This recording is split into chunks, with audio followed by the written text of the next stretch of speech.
Welcome back to the Castaway Consultants, where we teach future Survivor players how to play the game while criticizing former players. And we're here, the long-awaited Season 20, aka Heroes vs. Villains. We made it. I am Josh Wessler, one of your fabulous co-hosts, and I'm joined today by two also great co-hosts, I might say. First up, Ryan Stacy. Hello, I'm your resident Survivor superfan who knows everything there is to know about Survivor. And we're just going to come into this podcast with some hot takes today. And I'm also joined by the one, the only, Derek Kubicek. There are actually two of me. The other one lives in Wisconsin, though, so we don't talk about him. Oh, God. I have never seen this season. I don't really know what happens in this season. I'm coming in pretty green, and given the surge in popularity on Netflix, it has been particularly difficult to remain spoiler-free. I have had to mute several things on Twitter and just avoid things on social media in general, all in preparation of this second All-Returner season, first one in a while, first one since Season 8. And people speak highly of this season, so I'm excited for some reason. I am excited to reach this milestone in the Rewind series because we never thought we would be here this quickly. Yeah, we really flew through this. Far more than halfway done now. I mean, that's what happens when you have a pandemic. Sure. But anyway, I'm excited, and I can't wait to talk about it with you guys. Heads up, everyone. This one's going to be a real doozy. This likely will be the longest podcast we ever do because this pre-merge is the longest pre-merge in Survivor history. We've talked about the cast. This is a big season. We have a lot to talk about, so strap in, folks. Yeah, if you've got a meeting with your manager or whomever or with a client in like half an hour, just press pause. Put this one on and listen through. Yeah, we're more important. Survivor's more important anyway. It's true. But if you have a long road trip, you don't have to feed your kids. You don't have to be nice to your spouse. You just need to listen to us. Exactly, right. And then, if I did not mention it, which I did not earlier, but this particular season, I'm excited to go back on because it's the first full season that I have been taking notes for. This is one of the first ones that I ended up watching. I have it marked down as September of 2019 is when I watched it, which would have been right after we started this podcast. Yeah.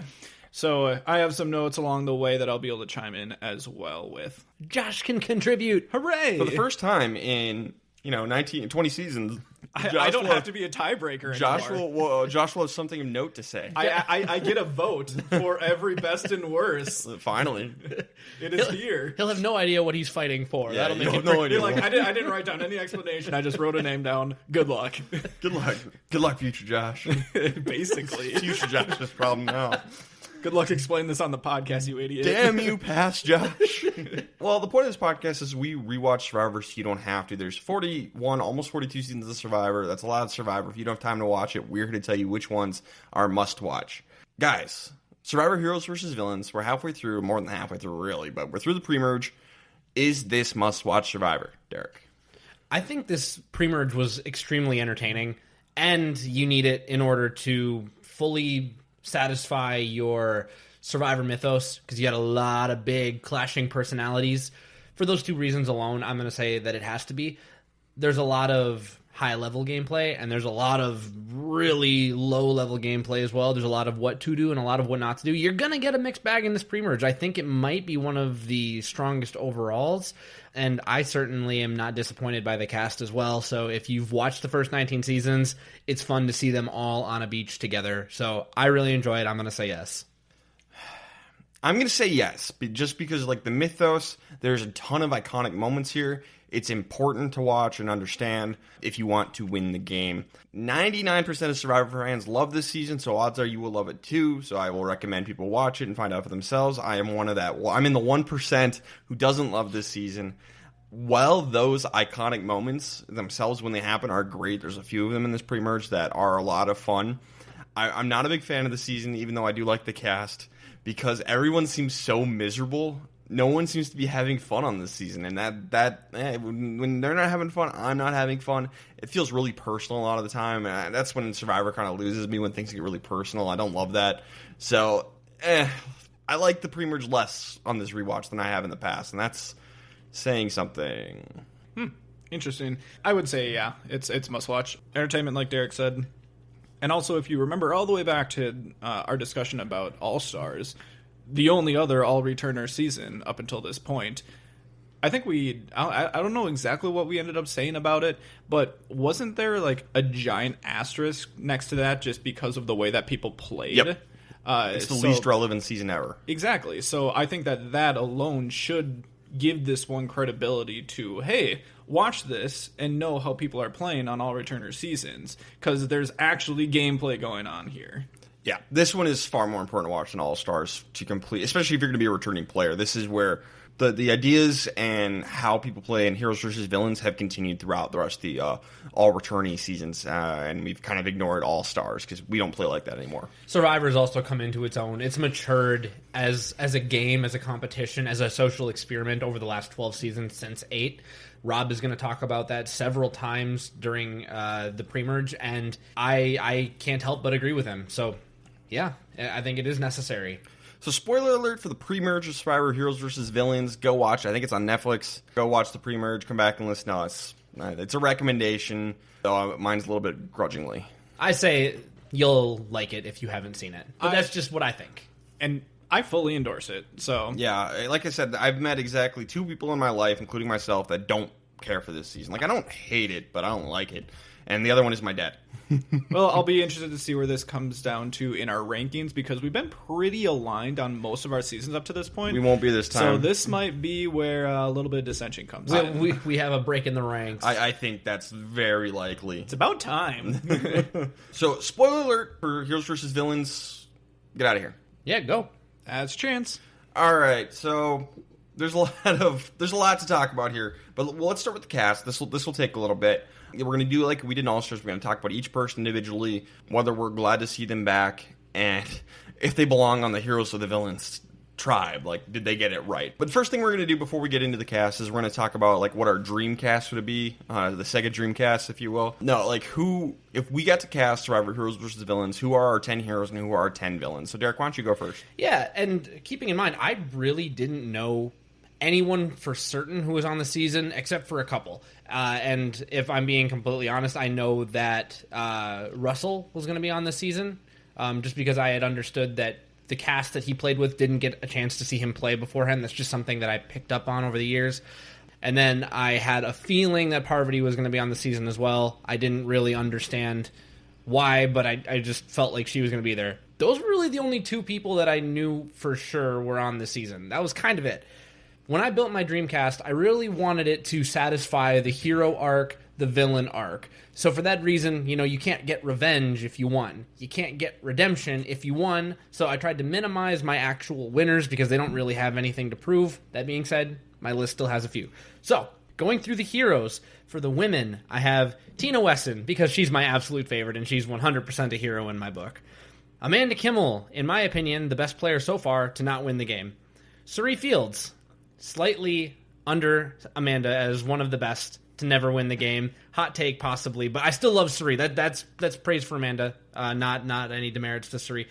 T-Bird Teresa Cooper from Africa, and then Heidi Strobel from Amazon. Again, that's a strange pick.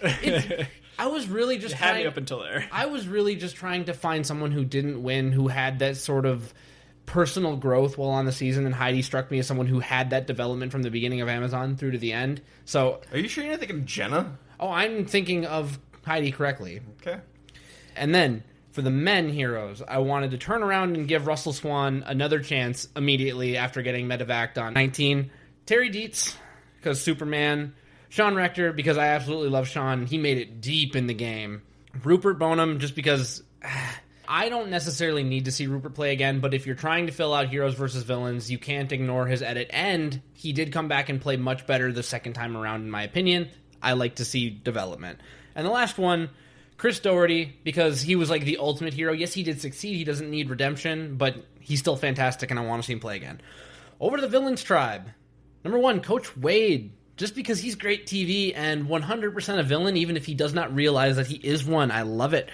2, Russell Hands, because 19 exists, and he was one of the only people on that season who mattered. 3, Boston Rob, again, for obvious reasons, and he's got great reason for redemption, even though he got the wife. That was great. Randy Bailey, again, big personality on Gabon, absolutely a villain. And then Tyson Postel from Tokenshien's, almost like a bro pick for Coach Wade, but he was hilarious in confessionals. And again, another true villain who did not win the game. I just want to point out we did these before we watched the pre-merge. That's true. We did do these before we watched the pre-merge. And then for my 5 villain women, I have Jerry Manthe, the original reality TV villainess. I feel like this season would be incomplete without her. Parvati Shallow, winner, bring her back. Corinne Kaplan, I want to say like Jerry if Jerry didn't pull her punches. Courtney Yates, because her confessionals were god tier, and I remember that roller coaster ride with her in China, and it ended with me being like in love with Courtney. So like I'm high again on her. Let's get her back. And then Stephanie LaGrossa, because she had a fall from grace going from Palau into Guatemala. And so I feel like she kind of ended that arc as the villain, and that's why she lost in Final Tribal. So she's got reason for revenge and also a self-redemption. So Stephanie LaGrossa, that's my Dream 20. By the way, my honorable mentions: Sugar, Pascal English, Ozzy, Yao-Man, Shane Powers, Rob with 2 Bs from Thailand. I know that's a weird one, but he needs redemption. And Todd Herzog. All right. So I had a lot of similarities on mine, so I'll just run through these fairly quickly. On my hero tribe, I had Ethan in there. I had Rupert as well. Tom Westman was my one big challenge guy, so I put him in instead of someone like an Ozzy or a Terry Dietz. I did put Yao-Man in there just because he seemed like much more of the hero archetype. And then I had JT. He just is the hero. Yep. Like, come on. Golden Boy. Yep. And then for the women, I also put in Suri and Amanda, so just like Derek. I ended up putting Sugar in there. I ended up putting Sierra from Tocantins just because it seemed like she was more of the hero to the Coach and Tyson villain. And then I had Taj. So a couple appearances there from Tocantins. Taj honestly was very easy to put down for me, but the other some of the other hero women was a little tough, which is unfortunate because I would have. That's more a knock on Survivor editing than anything to be able to find someone there. On to the villains tribe. Boston Rob, easy. I had Brian Heidick. That's all I'll say. Yep. I want a villain, not an icky villain. And the list that I put together here is they fit the villain name. Yep. This isn't necessarily the dream cast of who I want to see back. It's heroes versus villains. It's heroes versus villains, and I think that is a perfect villain. There's different types of villains. He's the only villain who's won. Like, out-and-out villain who's won. Yeah. Like a true blood villain. Yep. Yeah. Right alongside him, I'm tossing Fairplay in there. I'm putting Todd in, because I also consider him a villain. And then, of course, Russell Hantz. For the women, I did put Jerry in there. I put Amy in there from... Amy Cusack? Yeah. Vanuatu in Micronesia. Yeah. That one is a little more borderline, but again, I'm kind of stretching on the women just because I've had to. Parvati's in there. Courtney Yates is in there. And then, of course, Corinne. Okay, so for mine, for the heroes men, I had Colby, JT, Rupert, and Tom, who've all been said, as well as Ethan.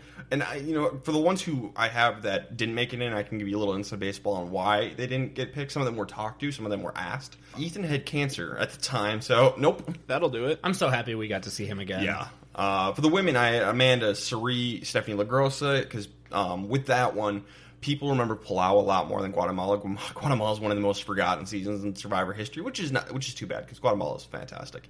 But she falls more in the hero category in the general populace. As far as Survivor is concerned, she's a hero, which I understand from their perspective and the general Survivor brand's perspective. And then Sugar, and then I also had Colleen Haskell from Borneo, but there's no way she'd do it. No way. Villains, I had Coach, Boston Rob, Russell, Johnny Fairplay, who Jeff will never let play again, and Richard Hatch, who was under house arrest at the time and could not get a permit to leave the state of Rhode Island, I believe. And then the women, I had Jerry, Parvati, Natalie Bolton from Micronesia, and she was an alternate, but did not make the final cut. Corinne, she could not do it. She had work obligations. And Twyla Tanner from Survivor Vanuatu. I don't personally think she's a villain, but as far as Survivor concerned, she was kind of a villain, and I just want to see her back. I think that would have been fun. I love Twyla. That is my dream team. But let's go over to who we really got and see how Survivor did. So starting on the Heroes tribe, first we have, returning from Survivor China and Micronesia, Amanda Kimmel. I think we all had her on our dream team list, so I'm assuming we're all pretty happy to see her here. 100%. Hero? Hero. Absolutely. Next, some of these will be very easy, but now we have a little more controversial one. Arguably the most controversial one. Candace Woodcock, returning from Survivor Cook Islands. Are we happy to see her back?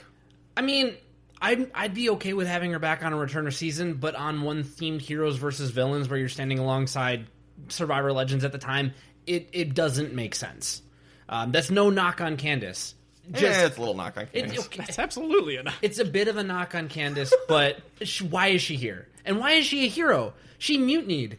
None of this makes sense. Here's Survivor's reasoning, and this is BS. She mutinied to go back to her original tribe to show tribe loyalty. Let's not talk about it. It was the race-themed tribe, and she went back to join the white folk. Yikes. Why is she a hero? I don't know. Yeah. She's a villain. She is a villain. I mean, why is she here anyway? Like, if we had just a normal returnee season, if we had a half and half or any sort of other returner season, even then I would question, like, why is she back? Put her on Game Changers for the first person to ever mutiny. Sure. It fits better. But anyway, weird one. Sri Fields, hero, returning from Panama and Micronesia. This one's another no-brainer. Easy. One of the biggest gets you're going to get. Yep. Colby Donaldson from Australian Outback and All-Stars. This is the original Survivor hero. Like, this is the hero. He's the cowboy. Yeah. The white hat. A little burned out on Kobe at this point, so don't really need him, but I understand why he's here. I like that the game he played the second time around, and I don't even remember what I said during All-Stars, but upon reflection, I feel like he played a much different game the second time around, where he was more take charge, a little more brusque, brash even. And I kind of enjoy that, so I'm okay to see him a third time, but if I didn't see him again, I'd been like, you know what, I'm okay with that. Yeah, pretty much everyone who got cut early in All-Stars, I'm okay to get another chance just because All-Stars suck so hard.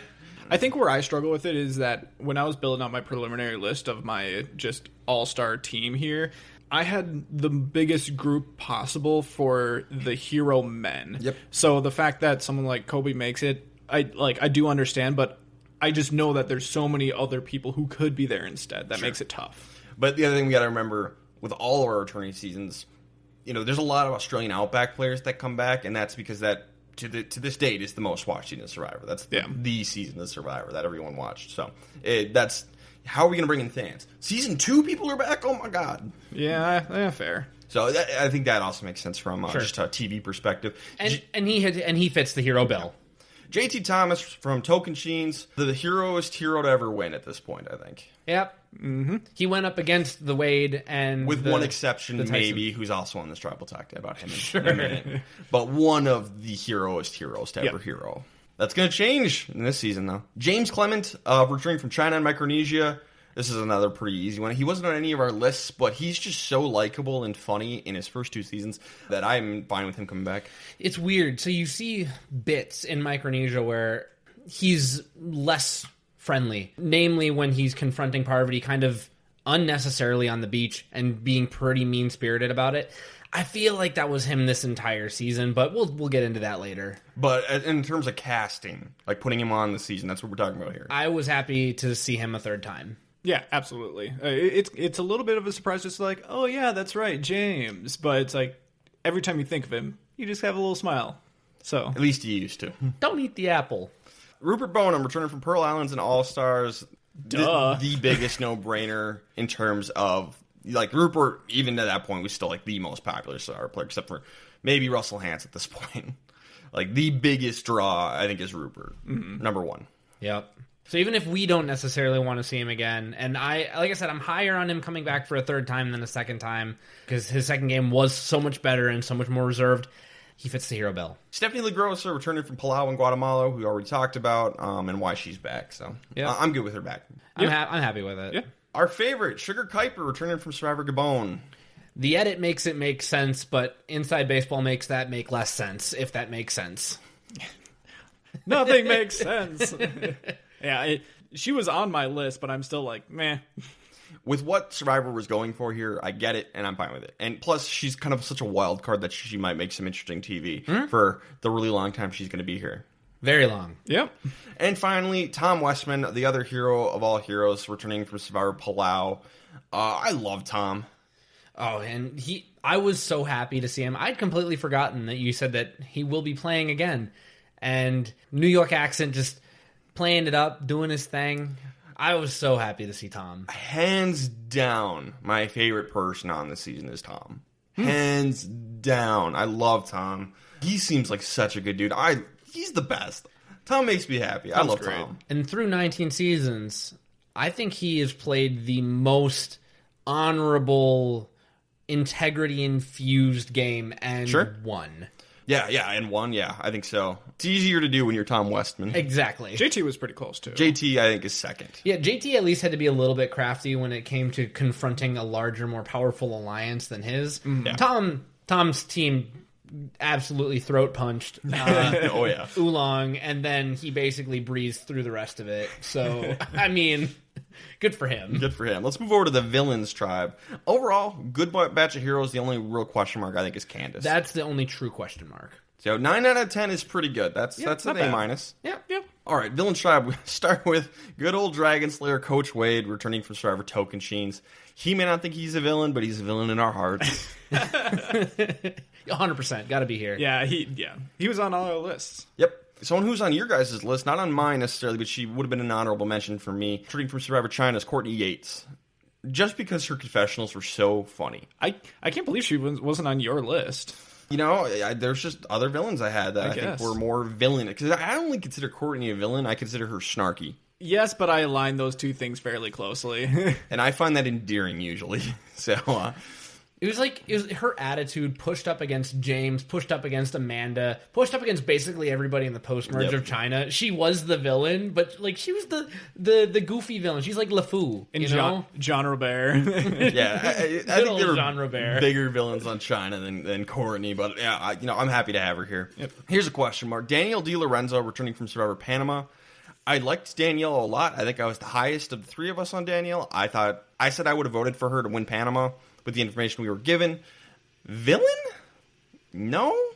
I agree with you. I think that Aris was like if you look at that final two, Aris was the villain, not Danielle. And if you're looking at that alliance, Shane.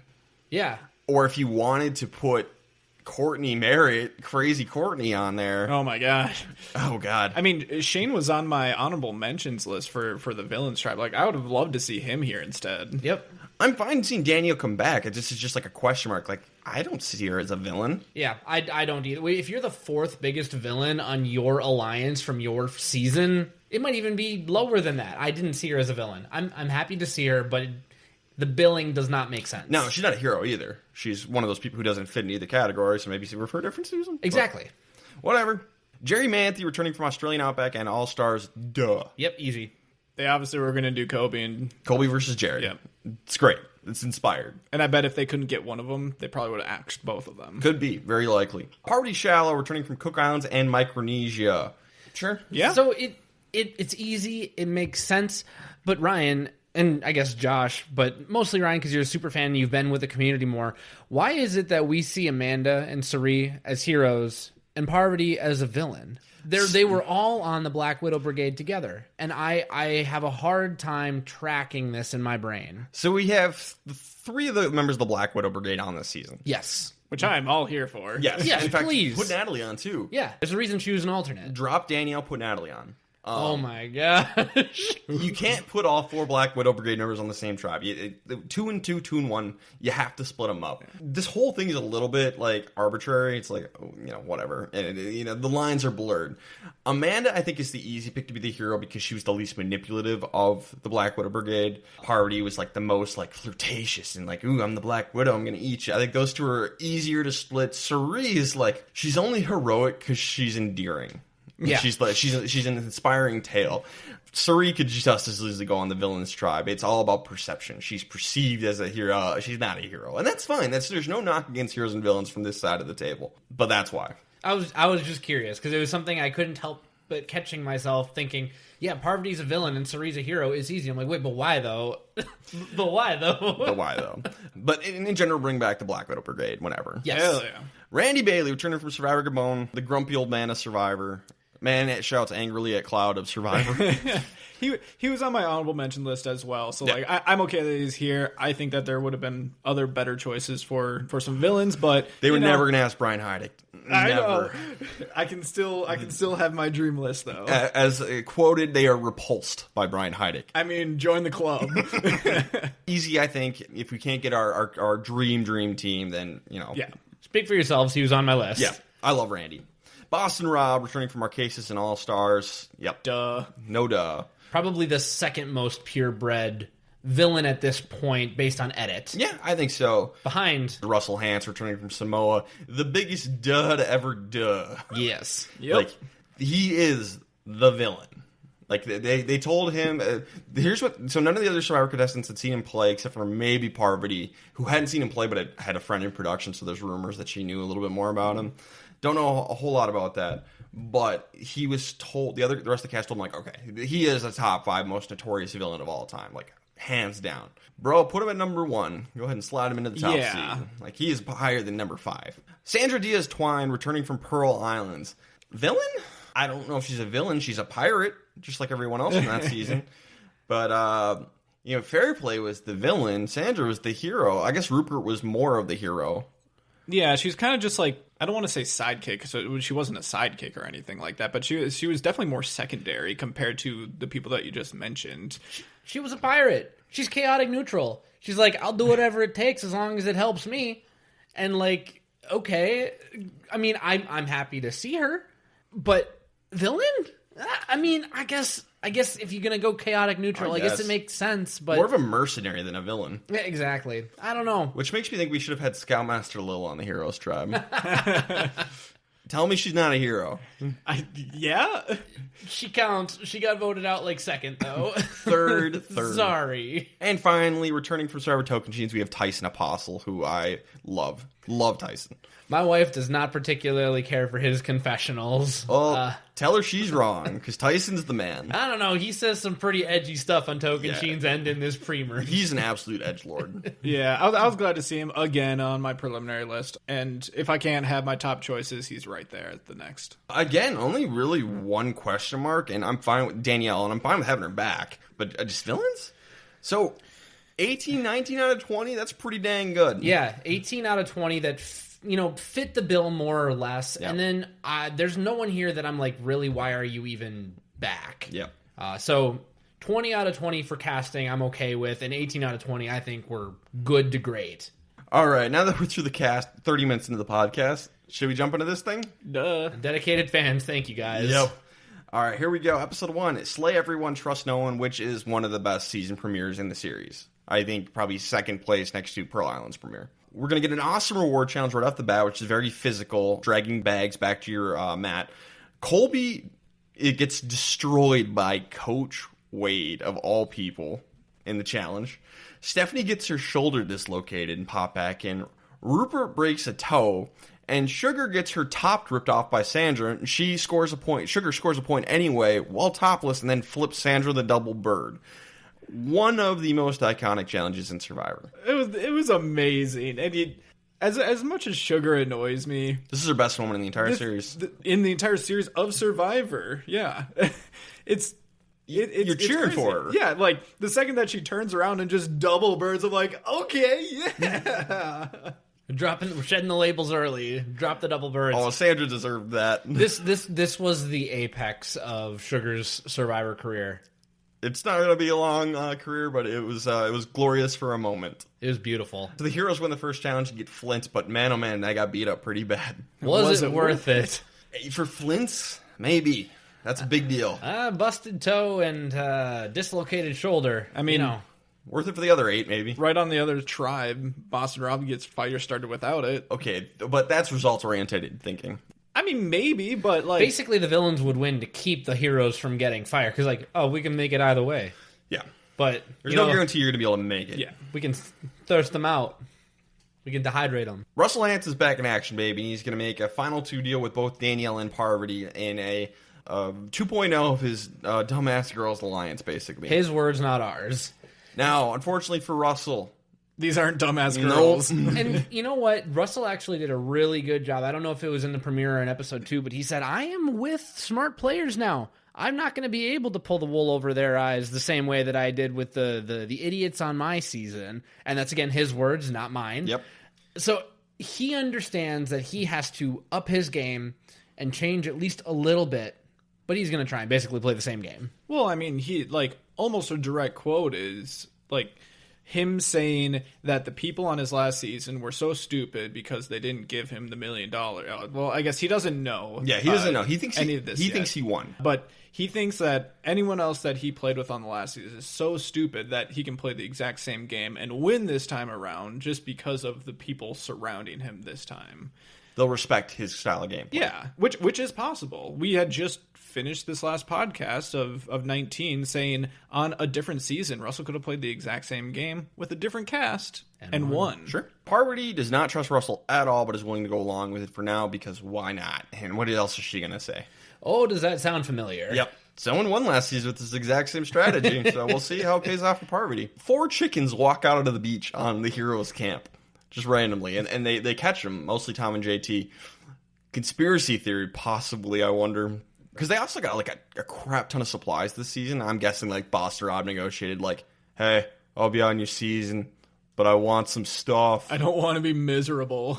They got a lot of supplies this season, and it's the opposite of All-Stars. I mean, which I'm perfectly fine with. It's fine. I'm not here to watch them try to survive through days and days of rain. We've seen that. It's not that fun. Literally last season. But I'm a little suspicious about the appearance of these chickens.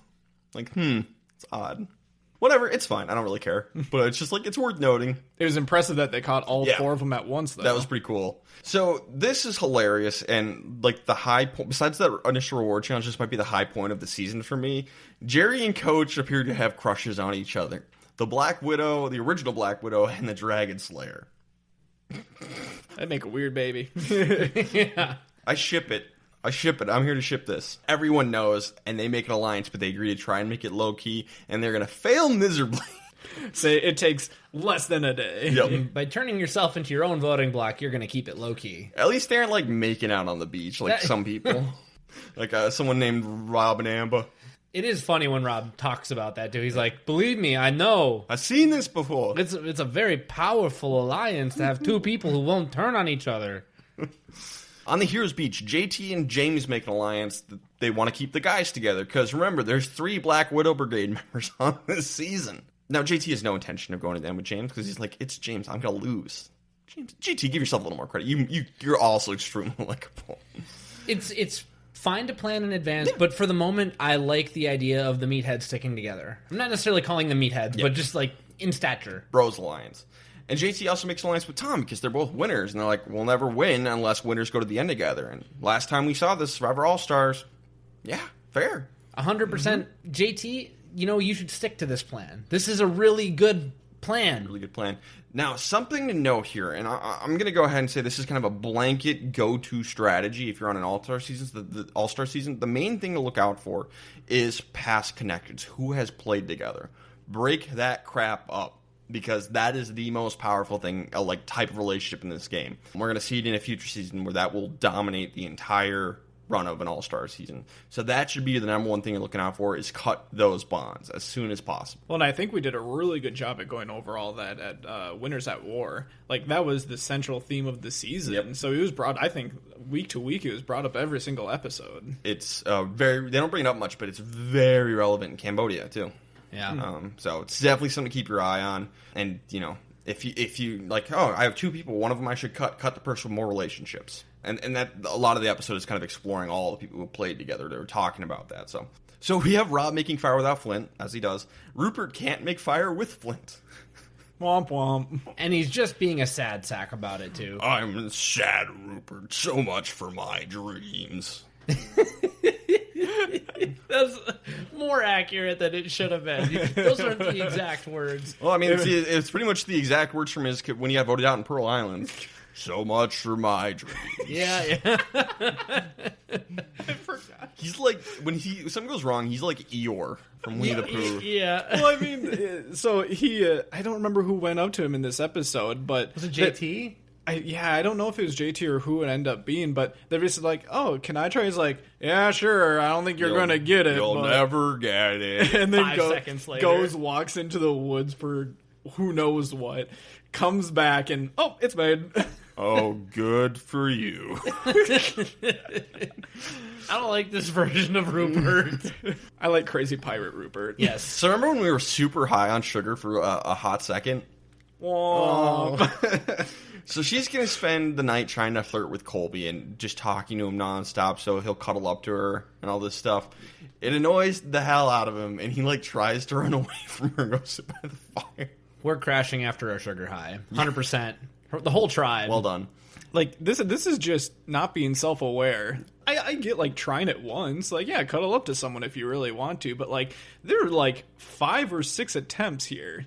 And she just won't stop talking. She's pissing everybody off. It's not good. Really not looking good for Sugar because the villains are going to win immunity thanks to the excellent puzzle comeback from Rob and Sandra. So Sugar's going to throw out, hey, let's get rid of Amanda because, you know, she and James and Suri, they're all on a season together. Let's break them up. That's a very good thought, Sugar. Yeah. And honestly, that might even be a right move in some universes. Tom is like, I'm really worried about Suri's threat level because it's Suri. Also fair. I love that Tom is like, I'm very scared of her. I'm very scared. You're making me very scared. Suri wants to break up Tom and Stephanie. Okay, unfair from Suri. Yeah. But almost everybody wants Sugar out, though. And people are like, oh, that's such an easy vote. Yes. Her only connection on the season is Randy that we know about. There's some inside baseball here we're not going to get into. I don't want to talk about it. Sounds good. There's some stuff between Sugar and JT, and that's all I'm going to say. But in terms of people who have played together, Sugar and Randy are the only ones, and they don't like each other. So At all. Not They're really an probably issue. not going to work together. Not really an issue. Tribal Council, it's going to be 9 votes for Sugar, 1 vote for Amanda. Basically, all of these past players who have played together agreeing to disagree for one night. Let's try and right the course of this ship and make it to the merge. I just want to point out the Tribal Council set is like 2 stories tall, just like insane. Mega treehouse. Yeah, basically. It looks like a bunch of like janky scaffolding on the outside of a skyscraper just all got shipped to the island and they threw it together and made a treehouse. So we've always talked in the past, like, if you can get a unanimous vote, go for it. And I think that's still true here, but be very careful. This is the first vote, so I'm going to, like, let it slide that they vote out Sugar. It was 9-1. So I think this is a fine move for now. Next time, though. What do you guys think? I think it's an okay move. Sugar's not the type of player who's going to be like Russell and is going to go and find an idol, so I don't necessarily knock anyone for not planning any kind of split vote either. It is something that they need to be worried about and maybe something that a lot of the old school players aren't thinking about as much as they should be. So that's something they could have done that they didn't explore, but ended up not mattering. I'm okay with the final result. Maybe would have liked to see a backup plan with like 2 votes thrown on someone else. I liked it. I thought that this was the best move just because everyone who may have watched her season knows that she can be a wild card and vote with emotion. So if you're going to potentially try to align yourself with her, which that should be the only reason why you keep her around, is if you're going to vote with her, just know that she may just throw a rogue vote on someone and completely tank your game. So I'm 100% okay with kicking her out first and just not having to deal with it and dealing with, you know, good Same players. Yeah, she's arguably the most wild card of all time. Yeah. Like, yeah. That feels fair because her season kept letting her get away with it. Yep. I can only think of one other person that Derek has not seen. Okay. Josh, who did you have for best player of the episode? Well, since I have all these written down now, back in 2019, I said JT was my best, and I stand by that. I think he had the biggest growth in character from his previous seasons. He talked about not playing as a hero anymore. He's going to change it up, be a little more villainous. Yep, and I think he made the best alliance move that he could possibly make for himself in trying to stick with other winners. So, gotta go with him. Yeah, I agree. Plus, he made fire. He caught a chicken. He was on the right side of the vote. It was all great. It's JT for everything you guys already said. How about worst player? I had Rupert just because I know the toe wasn't his own doing, so I can't really blame him for that. But just moping around camp, it seemed like he wasn't a whole lot of help. He just had a more down episode than anything. And there wasn't really a ton of negative going on in this episode. The only other negative thing that you could really see was maybe potential showmans there between Jerry and Coach, but that's not enough for almost a bad social play by Rupert. And just a reminder that we can't give these awards up to the person who went home. So Sugar's not eligible. But Rupert, for sure, he couldn't make the fire, and he was useless in the immunity challenge trying to build the puzzle. He was just like staring off into space at one point. Yeah, I agree. It was Eeyore, and it was mostly for the comment he made as he walked as a failure away from the fire pit and saying, you probably won't get it. Like, I understand you're having trouble, but you can't be like that. Don't infect the tribe with your pessimism. Who voted for me for worst player of the episode? You deserved it. We all did. We all did it. Three for three. That's unanimous. So much for my dreams. This is getting mean. I don't care. This whole season is mean. All right, time to do winner picks. We always pick our winner picks after we watch the first episode. So, Derek, one episode in, who did you decide to make your winner pick? Anyone who's listened to past rewinds, you know that I like to try and pick at least one person from each tribe to give as finalists. As an honorable mention, not one of my two finalists, I did say that Colby was getting a very, very strong edit. A lot of confessionals, a lot of just general strategizing and other miscellaneous discussion. But my finalist from the Heroes Tribe is also my best player of the episode, JT. If you had to pick that one confessional that the winner might get, it would be the one who says, I cannot do what I did last time. On an entire Returner season, he was the only one who really said anything like that. So I would like to see it. I like to hear it. I like to know that there's growth. So JT on that one. And then Parvati kind of had a similar moment on the Villains Tribe. It wasn't her saying she's going to play a different game. It was her saying, you know what? I might just have to make a deal with the devil. And that devil being Russell, and we've seen Russell, just a season ago, take someone who worked with him all the way to the end, let him do the dirty work, and take all the credit, or at least reap all the reward. So I have Parvati as my finalist, but ultimately I'm going to land on JT, just for having, I think, that better overall moment of character growth. Yeah, so I had a couple of finalists as well on the hero side. Really liked what I saw from JT as well, just the growth side, and then a lot of the strategy from Surya I also really liked. So those would be my two finalists there. On the villain side, just really like what Rob brings to the table, and I think he has the most potential from people who know who he is. So, like, even though everyone knows he's a threat, it doesn't really matter. And then along with him, Tyson was also on my finalists. Ultimately, it came down between JT and Rob. I'm going to go with Rob here, only because I didn't want to side with a winner. From what we saw, like, just in the past, people like to target winners. So I'm just going to stay away from that whole side of it and go with Rob here. So going back to sophomore year of high school, Ryan, which is what we do here. I thought the same thing. You know, we saw Survivor All-Stars, the winners were targeted first. I thought the same thing might happen here. So I'm like, I'm not picking a winner. Had I ignored that rule, you know, my number one pick based on the episode is JT, and that's who I would pick today. If I was coming at this fresh now, JT would be my winner pick. But I decided not to do that. I decided to go with Russell Hantz because no one had seen him play. And at the time, I thought he'd gotten robbed. I'm like, he's the greatest of all time. And now I know that's not true. But at the time, that's what I thought. So Russell Hantz is my winner pick. And then I knew, like, no one had seen him play. So I thought he had a huge advantage. And, you know, maybe he learns from last time. We'll see. Can't learn from what you don't know. Exactly. So Russell Hantz is locked in as my winner pick. So we got JT, Rob, and Russell. We'll see how this goes for us. I like a variety. It's a nice variety. Episode 2, It's Getting the Best of Me. That's my Boston Rob. Your Rupert's better. My Rupert is better. It's getting the best of me. So Rupert is a bit of a jerk to Stephanie while she's cooking. And here's why. Rupert does not like Stephanie because Rupert was the most popular star player of all time, and then Stephanie came along to challenge him. So I think Rupert's always been salty about that. So Rupert's mean to Stephanie because he's jealous and threatened by her popularity. Okay. Is this canon? Yeah. Ugh, that's so weird. Rupert's got a bit of an ego, fun fact. This entire cast has a bit of an ego. It's true. The villains are working on their shelter and doing just a piss poor job. I don't know how they're so bad at building their shelter. Like, apparently they don't want to work on it, but come on. You've all played before. How is it that bad? So Rob, he overworks himself. He gets sick and dehydrated, and he passes out. Medical gets called in to, like, make sure he's okay. And he is. He just worked himself too hard. And it's just like, dude, don't pull a Russell Swan here, bud. That would have been such a bummer if Boston Rob got medically evacuated in the second episode. Man, that would have sucked. This season would be very different. Yeah. At least this pre-merge would be very different. Immunity Challenge. This is one that was played before. All the challenges this season have been played before on previous seasons. This one was done in token sheets. It was building with these giant blocks, building a staircase. I love when they do that. Yeah. So everyone from token sheets, Jay, Tyson, and Coach have played this one before. So the heroes say JT should call this challenge, be the leader, and tell everyone what to do because he's played before. And that was part of the problem last time. There was too many voices trying to be the leader in the challenge. Wow, a bunch of heroes wanting to take charge. What a shock. But what's going to happen is Steffi is going to throw a lot of input in and ends up being wrong on what she wants the tribe to do. Over on the villains tribe, Rob takes charge, tells everyone to shut the hell up and just listen to him, and the villains win. And James ends up yelling at Stephanie afterwards and just telling her to shut the hell up, basically.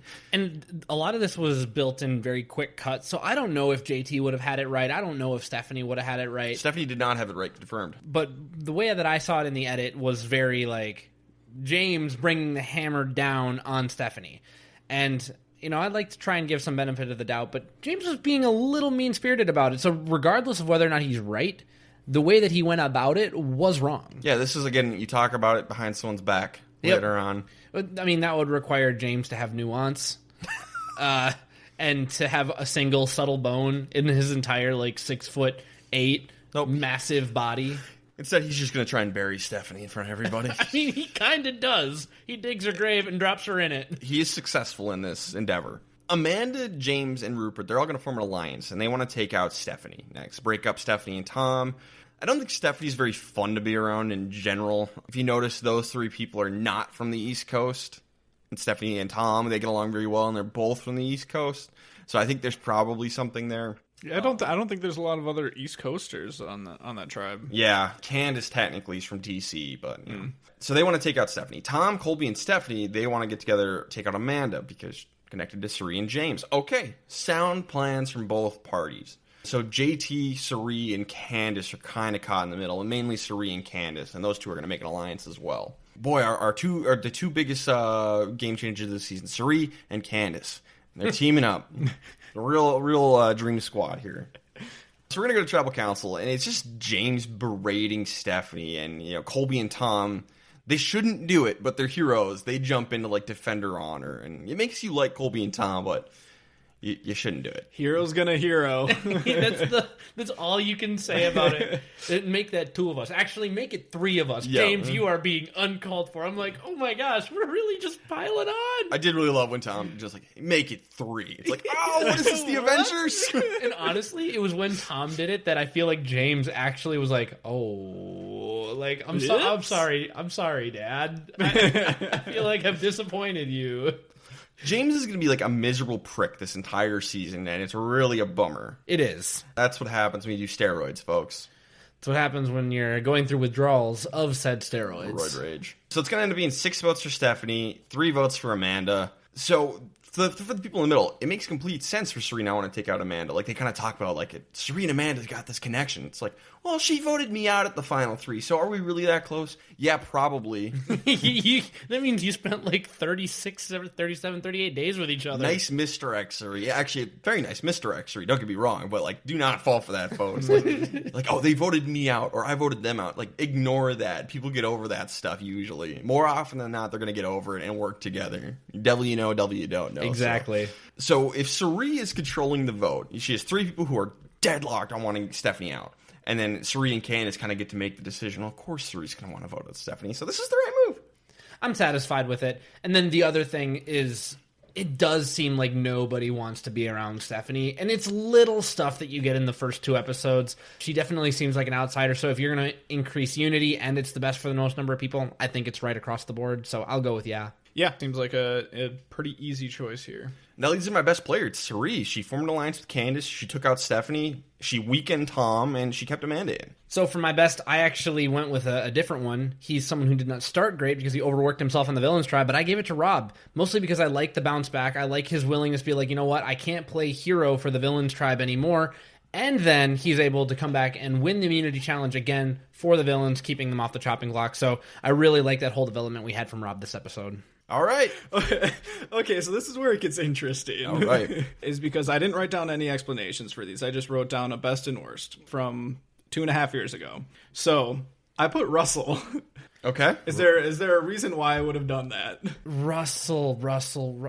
I don't have Russell written down once in my notes. Well, I probably just liked one random thing that he did at camp. Maybe when they were building a shelter or something. Is this when Russell was talking about having it out for Rob on the beach a little bit? I can't remember when that was a lot of the season. So with a lot of these past takes for me, like I was very new at this still. Yep. So you got to bear with me if we are going to do this. So maybe I just go with a tie break. Yeah. And hopefully that tie break aligns with a name that I wrote down in the past, but in the case that it doesn't, I think then you got a tiebreak for real. I'll pick one of your guys's. Sure. Because just a reminder, Josh does not watch every episode. He watches the premiere, the merge, and the finale. Yes. I'm going to side with Ryan here and go with Suri. I deserve it. It's just a little bit more strategic than anything, and I don't know. I can't really pick Rob when he's played 2 other times before. You should know your limits. In fairness, I think that it was way hotter than on either of Rob's first 2 seasons. It shouldn't matter. It's Like, you should know your body. It's fine. I understand I grade pre-merge best different than I think both of you, and I've come to realize this about myself. And I'm happy. You shouldn't be. I'm happy with myself. All right, for worst player, I have Colby. As likable as he was in the episode, he targeted Amanda, and like he was trying to get Sari to swing over to his side to target Amanda. There's no reason she would do that. If you're going to target someone from that 3 alliance who's coming after your group, which was Amanda, James, and Rupert, go for Rupert. He's got a broken toe. He's got no connections on this tribe. He's got Sandra on the tribe. You can bring that up. Yes, they played on the same season, but they didn't play on the same tribe at any point. So I just don't understand why they targeted Amanda instead of Rupert. He also got into it with James. He was on the wrong side of the vote. Tom did the same things, but Tom came at everything from a little bit more of a strategic perspective than Colby did. So Colby's my worst player of the episode.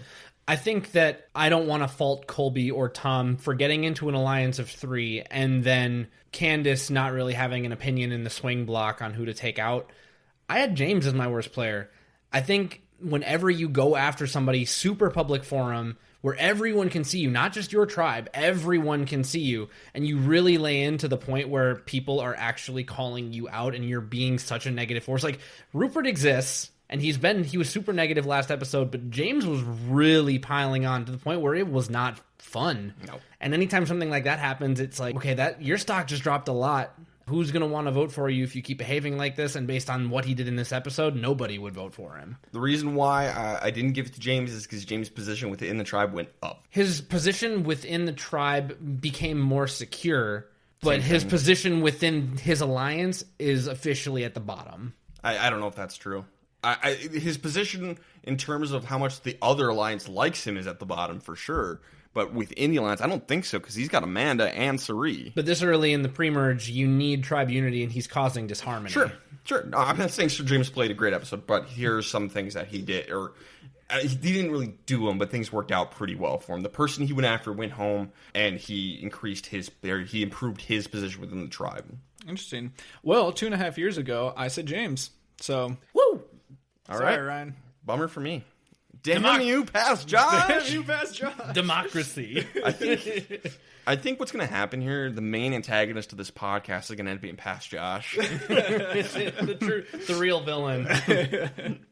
Episode 3, that girl is like a virus. So Tom handles coming back from tribal council pretty well. He's like, James, you could have been gentler, is all I'm saying. Like, you didn't have to be so mean. Why you gotta be so mean? But I think he handles it pretty well. JT apologized to him, and he's like, I didn't really have a choice. The numbers were going away, and I was just, like, stuck. I couldn't help. And Tom's like, it's fine. Maybe we can work together later. But what else is he gonna do?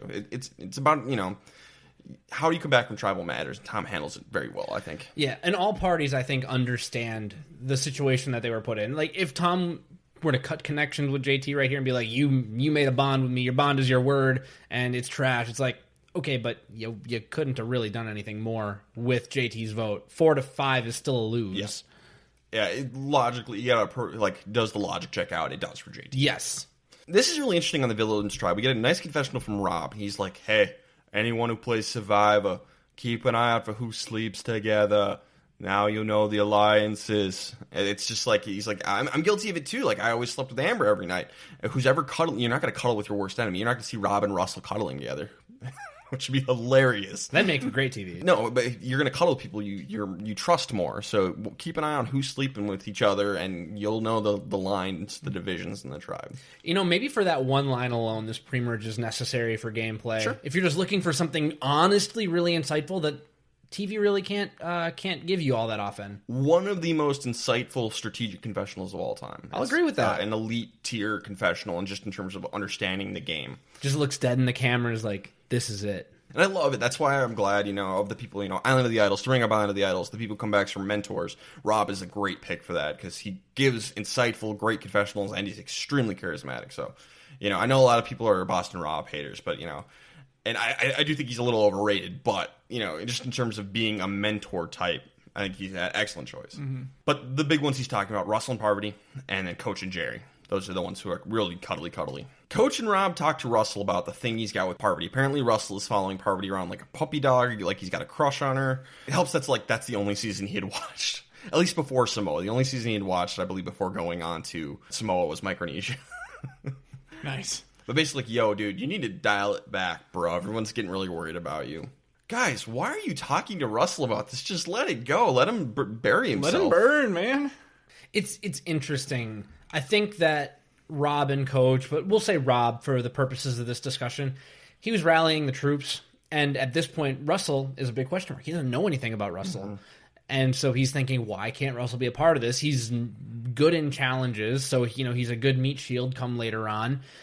You've got every reason in the world to want Russell to be in your alliance, and one big reason to not want him that they're ignoring. You don't know anything about him. So I think it is the wrong move, but I understand why they did it, because if they can keep Parvati from having this X Factor on their team and they can have the X Factor, good for them.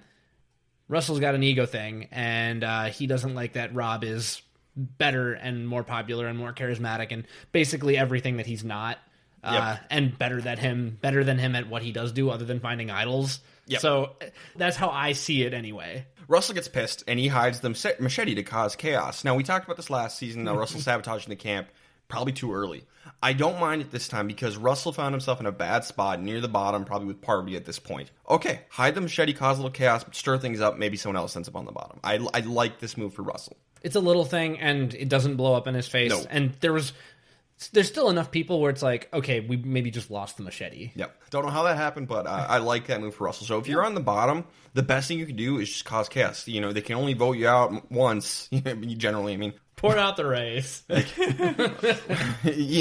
Don't get caught doing it, because then you're for sure going home. But if you're on the bottom, might as well stir things up, because you got nothing to lose. JT and Candace talk strategy, and JT kind of realizes that Candace is smarter than he thought. She's a doctor. I don't know if she was a doctor yet, but I think she was like an RN or something at the time. Med student. She's now a doctor. Yes. So he's like, okay, I kind of want Candace out of the game. And he's like, hey, Suri, Candace told me she doesn't fully trust you. Suri goes to Candace, I hear you don't fully trust me. Ooh. And so Candace goes on a bloodhound quest to try and track down the person who told that to Suri. Doesn't ever figure it out. All she manages to do is piss James off royally. He's just like, you need to chill out. Which, for JT, I don't know if I would have gone that way, because Suri could have very easily said, like, oh, it was JT. Well, now you are in a bunch of trouble there. At least he can recognize that she's not someone that he can work with and should see as a threat going forward. I was going to say, I agree, you have to be careful, but because we all know who Suri is and how she plays, I think it's okay to go to her with information like that early in the game when things are still not cemented and say, hey, Candace does not fully trust you, and I can give you plenty of reasons why. They don't really show those on camera, but obviously enough to where Suri was like, I'm going to go have a conversation with my only real alliance member right now about it. And then Candace goes full Russell, like you said, goes on a bloodhound quest like, who did this? Who is spreading this information about me? And Suri refused to say. She's like, I don't want to say. Again, JT got lucky that Suri did not say who it was. I don't know that it's luck. I think that is as good a social read as any of them. Maybe. That's one hell of a read. JT is good at that. We've seen it before. Stay with us. We'll be right back. Hey, I'm Brando. And I'm Owen. And we're the hosts of Banter and Such. Each week we get together with the most interesting people that we know and talk about the things that we're generally interested in. Like movies. TV shows. Movies. Nostalgic childhood franchises. Movies. Urban legends. And sometimes movies. So check out Banter and Such anywhere you get podcasts. Banter, ampersand, such. Or Banter and then the word and then such. Or just Banter and it fills in the rest automatically for you and you just click on it. Either way, it's called Banter and Such. Want to get into some BS with us?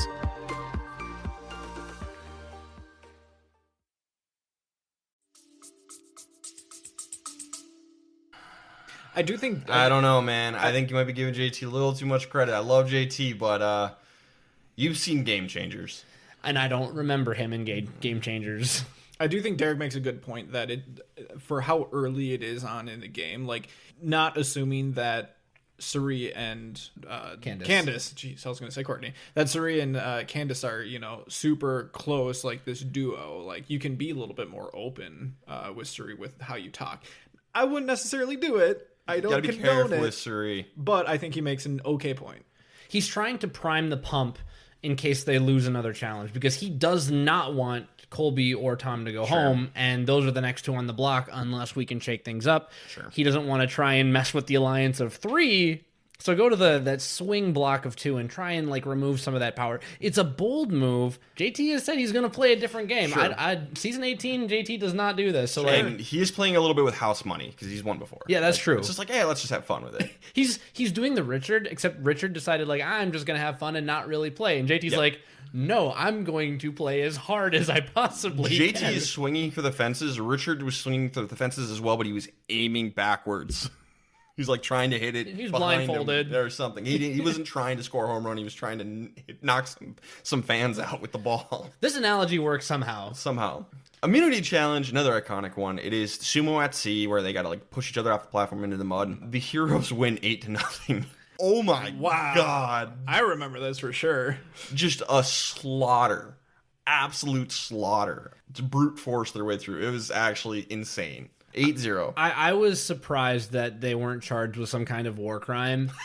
I mean, it's one thing, like, even 8-1, 8-2, but I mean, the only thing that was a maybe was like Coach cheated.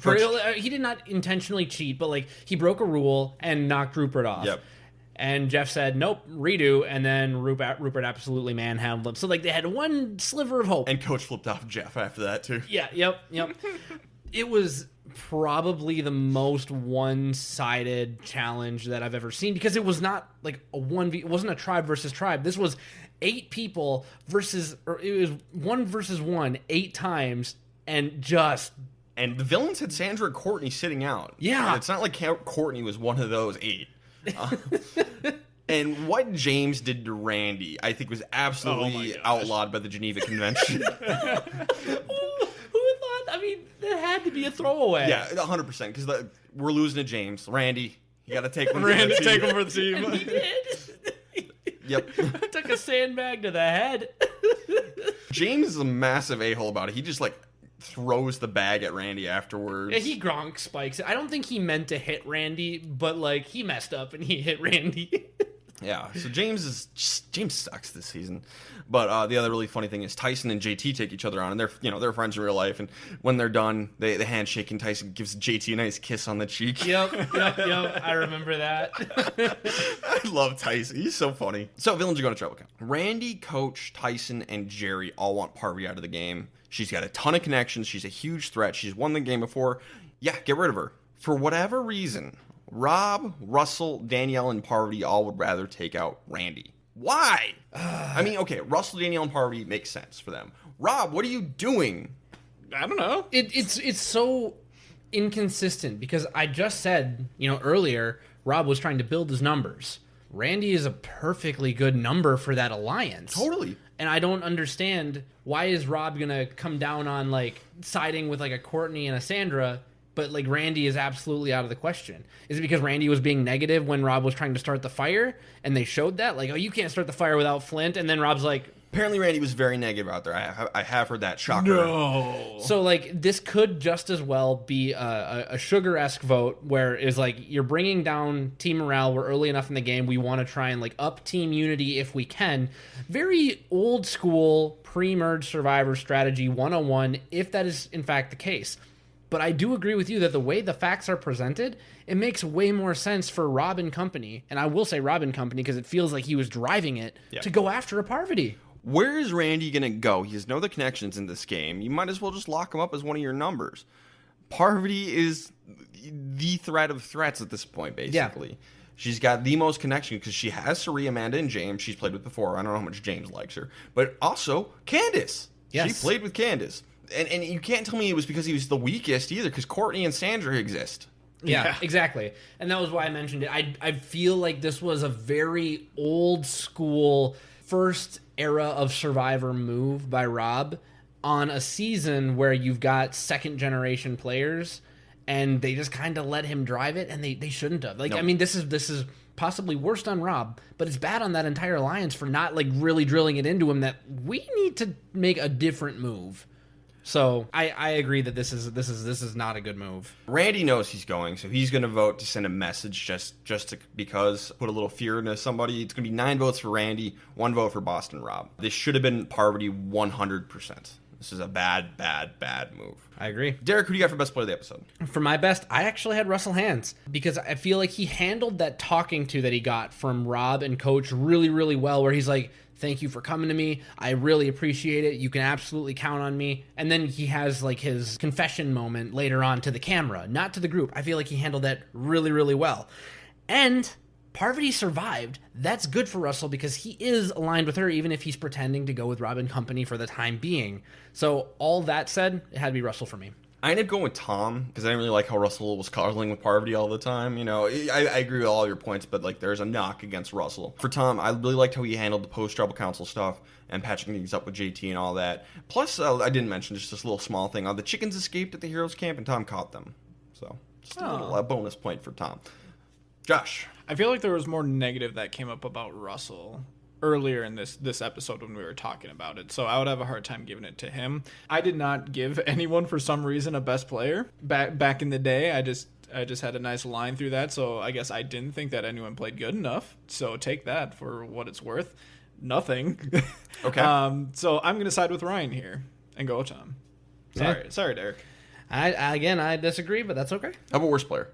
For worst, I had Boston Rob. Randy was the wrong move, and he drove it 100%. And I think trying to add Russell to your numbers when he's the one true X factor that there was no way to do any research on, you shouldn't be divulging any sort of valuable information to him or giving him a second chance. Let him dig his own grave. That is first era Survivor stuff that he got wrong. You can let Russell dig his grave and vote out Parvati this episode, and both would be better than what he did. And I think that he ends up in a much worse off position than when he started. I had Coach. He's in the obvious show match with Jerry still that everyone knows about. He initiated the confrontation with Russell and kind of dragged Rob in. Rob didn't help anything, but, Coach started it. He really wanted Parvati out and did nothing really to push for it. Good for him, I guess, going with the numbers, but he should have done something. So I had Coach as my worst player. So I think it came down to you're saying that Coach knew it was wrong and did it anyway, and I'm saying that Rob didn't know that it was wrong and drove it anyway. Basically. So for me, it was really intent that was the difference. So I know why I put this, but I put my worst at the time as Parvati, just because she got the most focus for being the other option. So I put that down just because she was in probably the worst position there. I wouldn't have actually done that nowadays. Yeah, not really her fault she's there. Yeah, exactly. Reputation. Me still figuring it out. Yeah, nope. We're learning. Past Josh. We're learning. So I'm gonna side with Derek on this one. I think the intent is the one key word there. Absolutely fair. I'm not mad about that one at all. I could definitely see it. So I think Rob. it's just like a mild philosophical difference that I completely understand. So no salty feelings for once from me. Episode 4, tonight we make our move. Coach is very upset with Sandra. Sandra said some kind of mean things to him at Tribal Council. And Coach is upset. It hurts his feelings. He's a sensitive guy. Both Tyson and Rob try to comfort him, give him some tough love. They talk him out of quitting the game because he's thinking about it. And eventually, Rob's like, dude, you just got to man up. Come on, Rob. You can do better than that. And Tyson's like, all right, here's the deal. I can help you, get over this, but I'm going to tell you some things you don't want to hear. You got to stop wearing feathers in your hair, and you got to stop telling all your stories. No one likes your stories. And you can't do your judo on the beach. Can't do your judo on the beach. It was judo, right? Whatever. Coach Chi. Yeah. His Coach Yoga, Dragon Slayer workout routine. Whatever it is. Poor Coach. Sad Coach. It's a very humanizing moment because, you saw this lack of self-awareness in Tocantins as well. He does not see himself as a villain. He sees himself as super honest, super honorable, even though, we know all of these things aren't true. Play with honor. But he doesn't. And so he's like, why does everybody think I'm a villain? And Tyson's like, there, buddy. It's because you do a lot of stupid stuff. And And I love Coach. I feel like he's someone who grows a lot over his time on the show. Especially now in like real life, he seems like a pretty good dude. I've got nothing. Everything that I've ever seen from him on social media has been all good vibes. Yeah. So I don't think that he is like a villain, but on a show like Survivor, he's 100% a bona fide villain. 100%. You know, the most dangerous villains are the ones who don't think of themselves as villains. Thanos. Yeah. Oh, yeah. Exactly. They think they're doing something great. Yep. Coach, is he the Thanos of Survivor? I will say this little moment between Tyson and Coach is probably one of my favorite of the pre-merge. I loved the way that Tyson gave him that tough love and was like, I really want to help you. And so, like, even though he's saying these things, he wasn't mean about it. He's like, these are the things that people are saying about you behind your back. And that is what I would want a good friend or a good alliance member to tell me. You know, if I'm doing something wrong and I'm annoying a group of people in real life or whatever, this is what I would want. And I feel like Tyson was being that for Coach. It was a very humanizing, very cool. I loved it. I ate that up like candy. The villains, they win a reward, and they find an idle clue in the reward, and they all find it as a group, basically. It's an idle clue, and they all agree if anyone goes looking for the idol, they are next. Dunzo. Granted, it's a little hard to do if they find the idol, Rob. That's how idols work. You know, what they probably should have done is maybe all gone and found it as a group. That way you know who has it, maybe, or you could just toss it in the ocean, kind of like they did in Gabon. Instead, they're just going to keep working on the shelter, and just like, Russell's going to be like, all right, bye. He's going to go look for it. Go to the bathroom now, wink, wink, nudge, nudge. And Sandra sees it, reports it back to everybody, and they're like, okay, Russell's next. Rob actually sends Sandra out on a scouting mission, like, hey, Sandra, why don't you go see what Russell's doing down the beach? I think he might be looking for that idol. And then Sandra comes back. He's a dead man. He's a dead man walking. He's a stupid ass. He's a stupid ass. They're ducking under the tarp. He's stupid ass. Is he looking for the idol? Yes. So the heroes find the idol clue in the reward they won last time. Took them a little bit to find it. And they do the idol search. Everyone goes looking. And Tom ends up finding it. Very nice. Amanda sees this, and everyone knows that Tom is the idol. So Tom ends up telling Colby, and Amanda tells everyone else. Might as well at that point. It's an open secret. Use it the first time you can.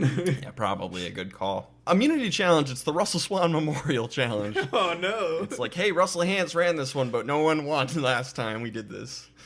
We're not going to say why.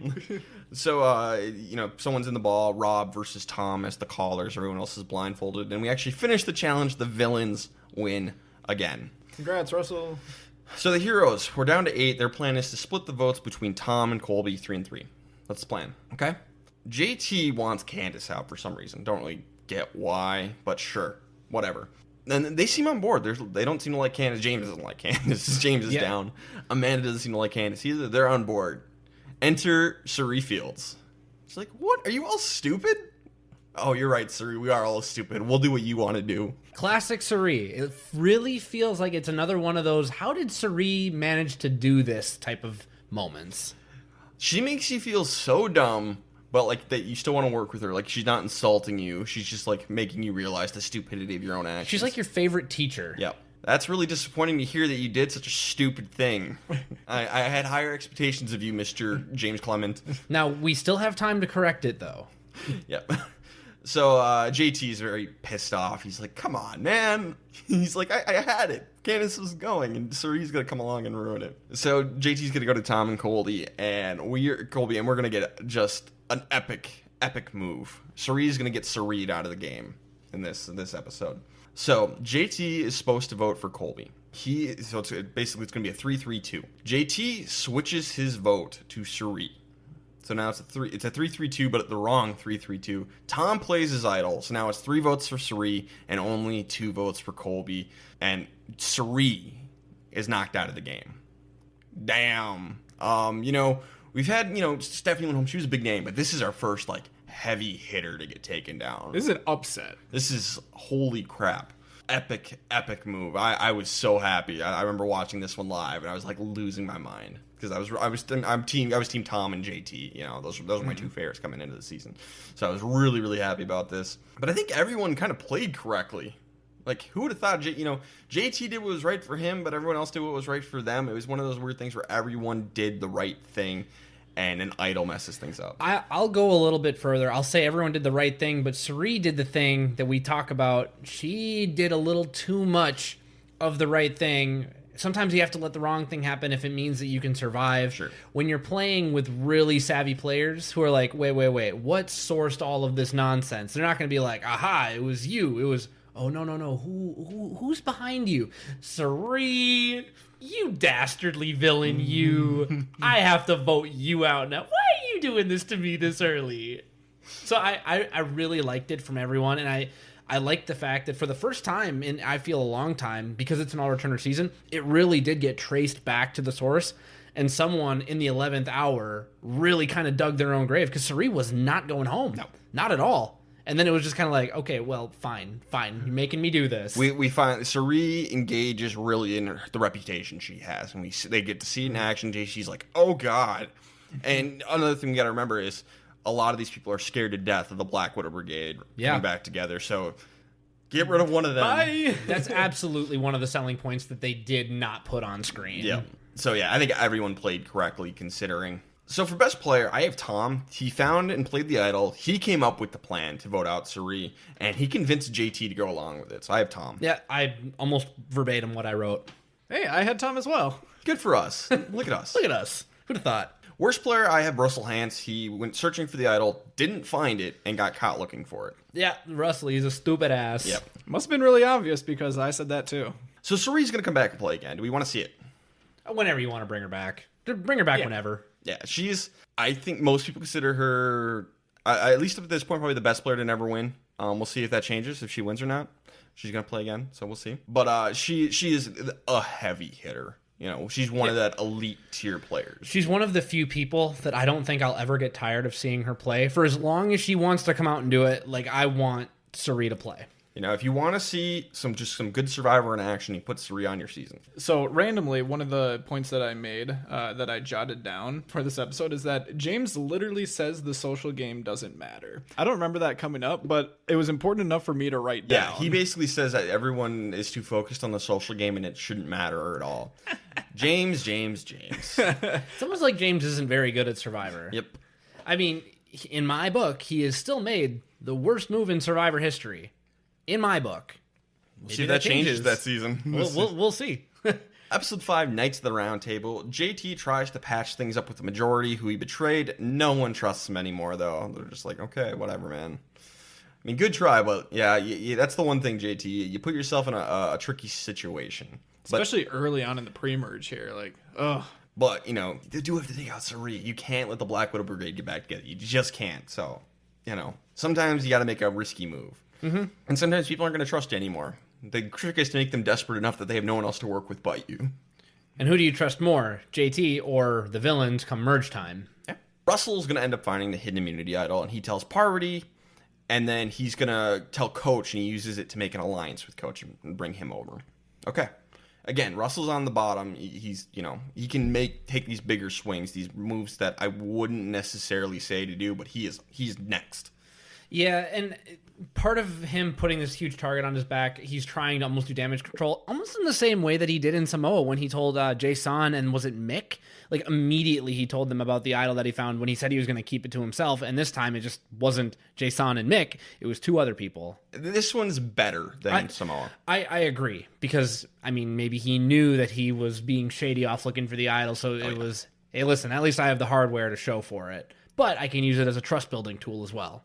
Reward challenge for a chocolate feast, and Jeff is going to give out free samples to everybody, just a little bit of chocolate for everybody, and for whatever reason, none of the heroes accept it. They're just like, look, we don't care about the chocolate, we're just here to play.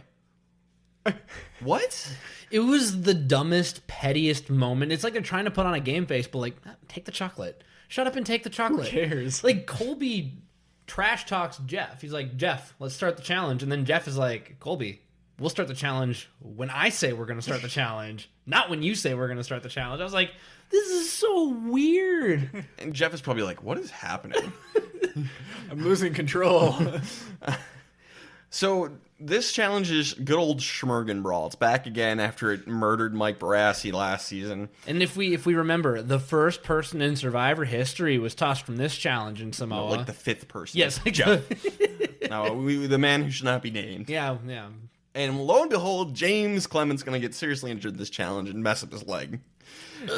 Not bad enough to get medically evacuated, and he just gets his leg wrapped up, and he can walk extremely slowly for now. Yeah. This challenge has since been banned. We'll never see it again. That's probably a good thing. Yep. It's a very good thing. And by the way, we can learn something from this, as if we haven't already. You don't have to go this hard in a reward challenge for chocolate. You didn't even take the sample. Which you already said isn't worth it. You didn't take the sample, and yet you're trying to, like, decapitate these people? And you end up kneecapping yourself? Dude. Chill. The inconsistency in philosophy is astounding.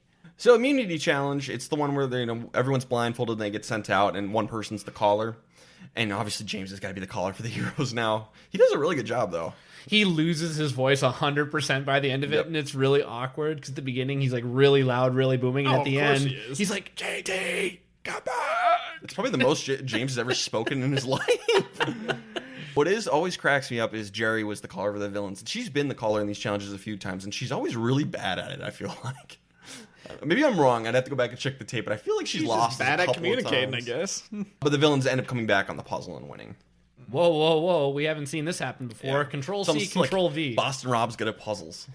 His spatial understanding and spatial awareness has got to be next level. Construction, man. I know construction, and I get that, but wow. We've seen construction workers before on the show. And people pretending to be construction workers on the show. Yes.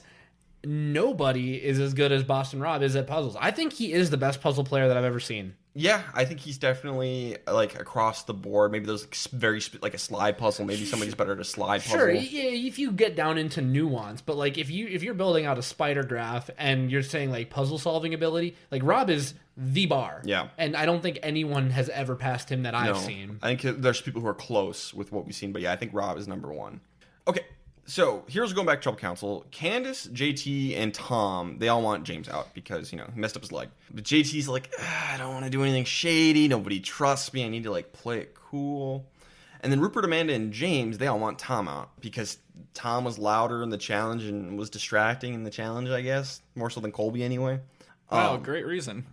So, at Trouble Council, James is like, hey, everyone, if you truly think Tom is stronger than me, vote me out. It's fine. We'll be totally good. Bold move, James. Because you have a busted leg. Busted leg. It's going to end up being 5 votes for Tom, 2 votes for James. Tom and Colby voted for James. Wrong move. You have a guy with a broken leg.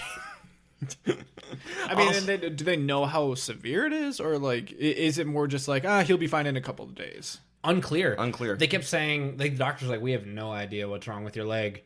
And he's like, it just really hurts. And they're like, yeah, it really hurts. No, and then it stopped hurting. He said it's fine, just doesn't work. Yeah. So they had no idea what was wrong. And then to make things worse, JT wanted James out. Candace wanted James out. 4-3. Boom. You got it. You have Tom and Colby. Both JT and Candace have been shown to have working relationships with Tom and Colby. Why not?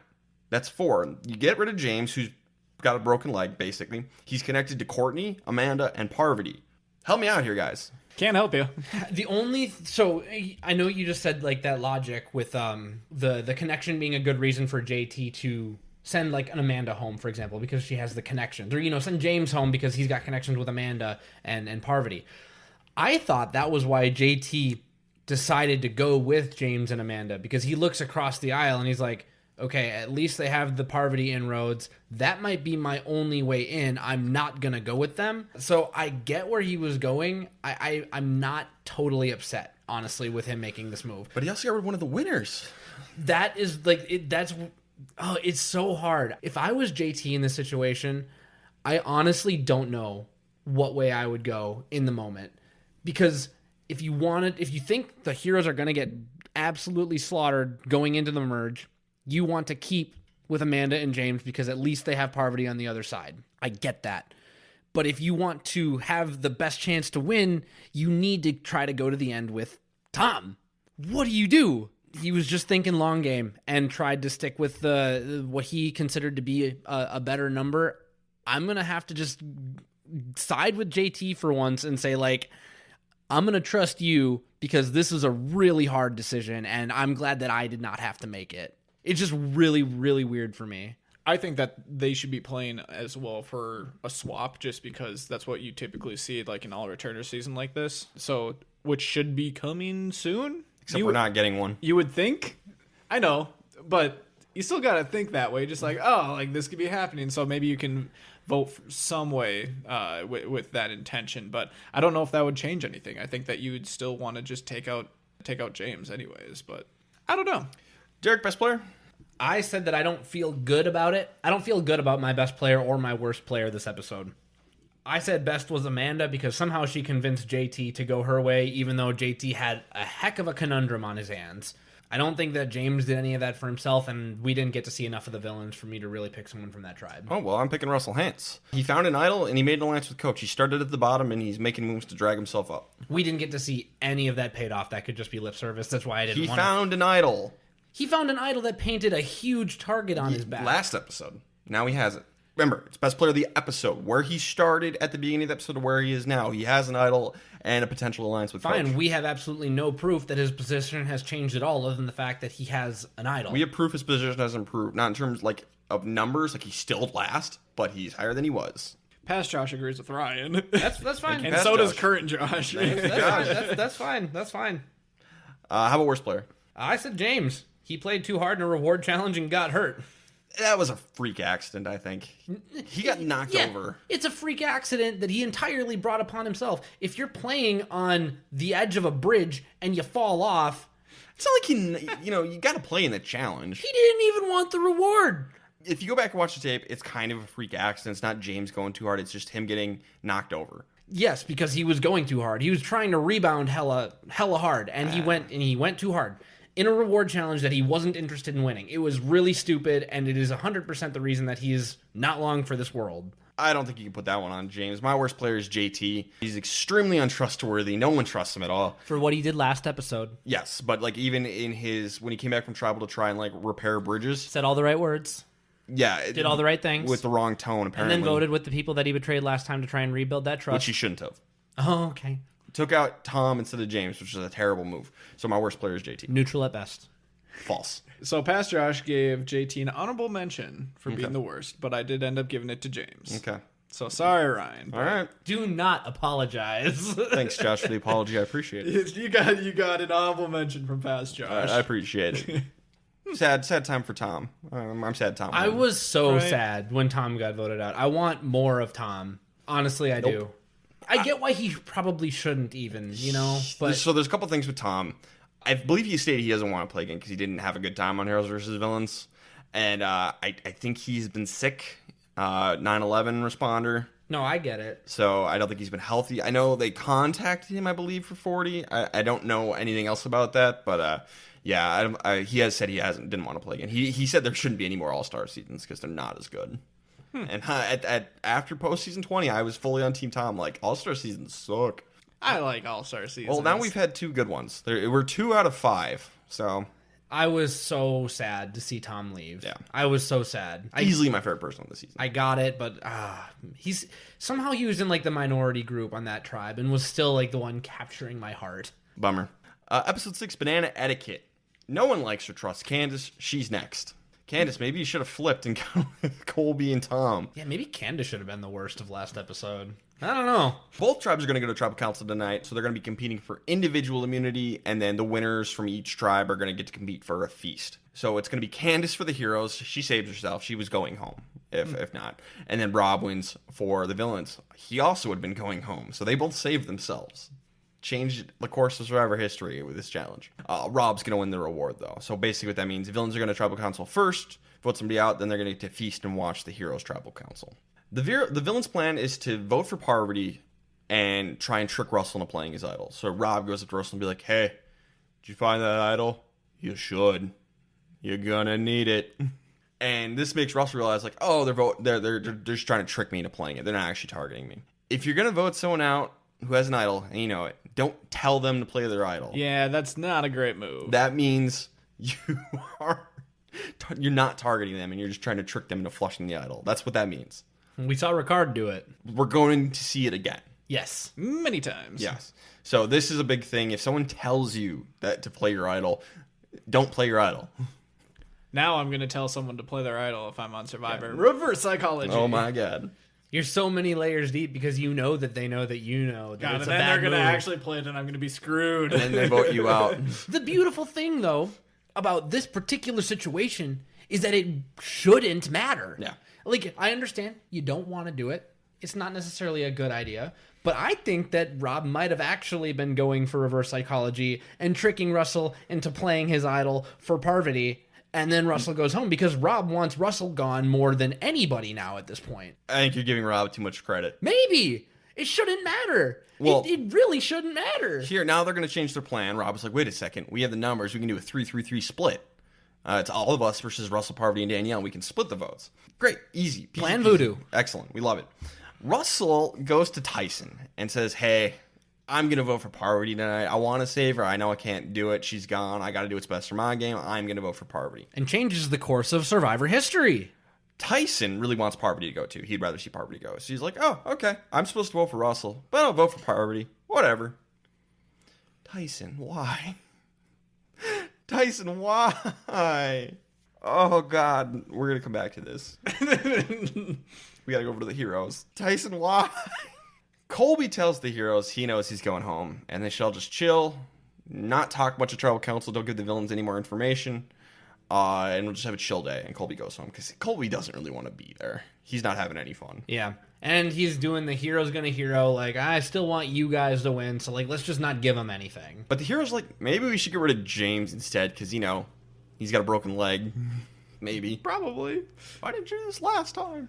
And now, the other thing, apparently James eats too many bananas, and Amanda starts teaching James about banana etiquette. So one thing, really funny story, my wife was watching this pre-merge with me entirely. They're walking back in from the challenge, and she sees James just, like, rip a banana off, and he's walking in the back, and she's like, did he just take a banana? Little did we know we were going to get a whole segment about freaking bananas. Banana etiquette, that's the name of the episode.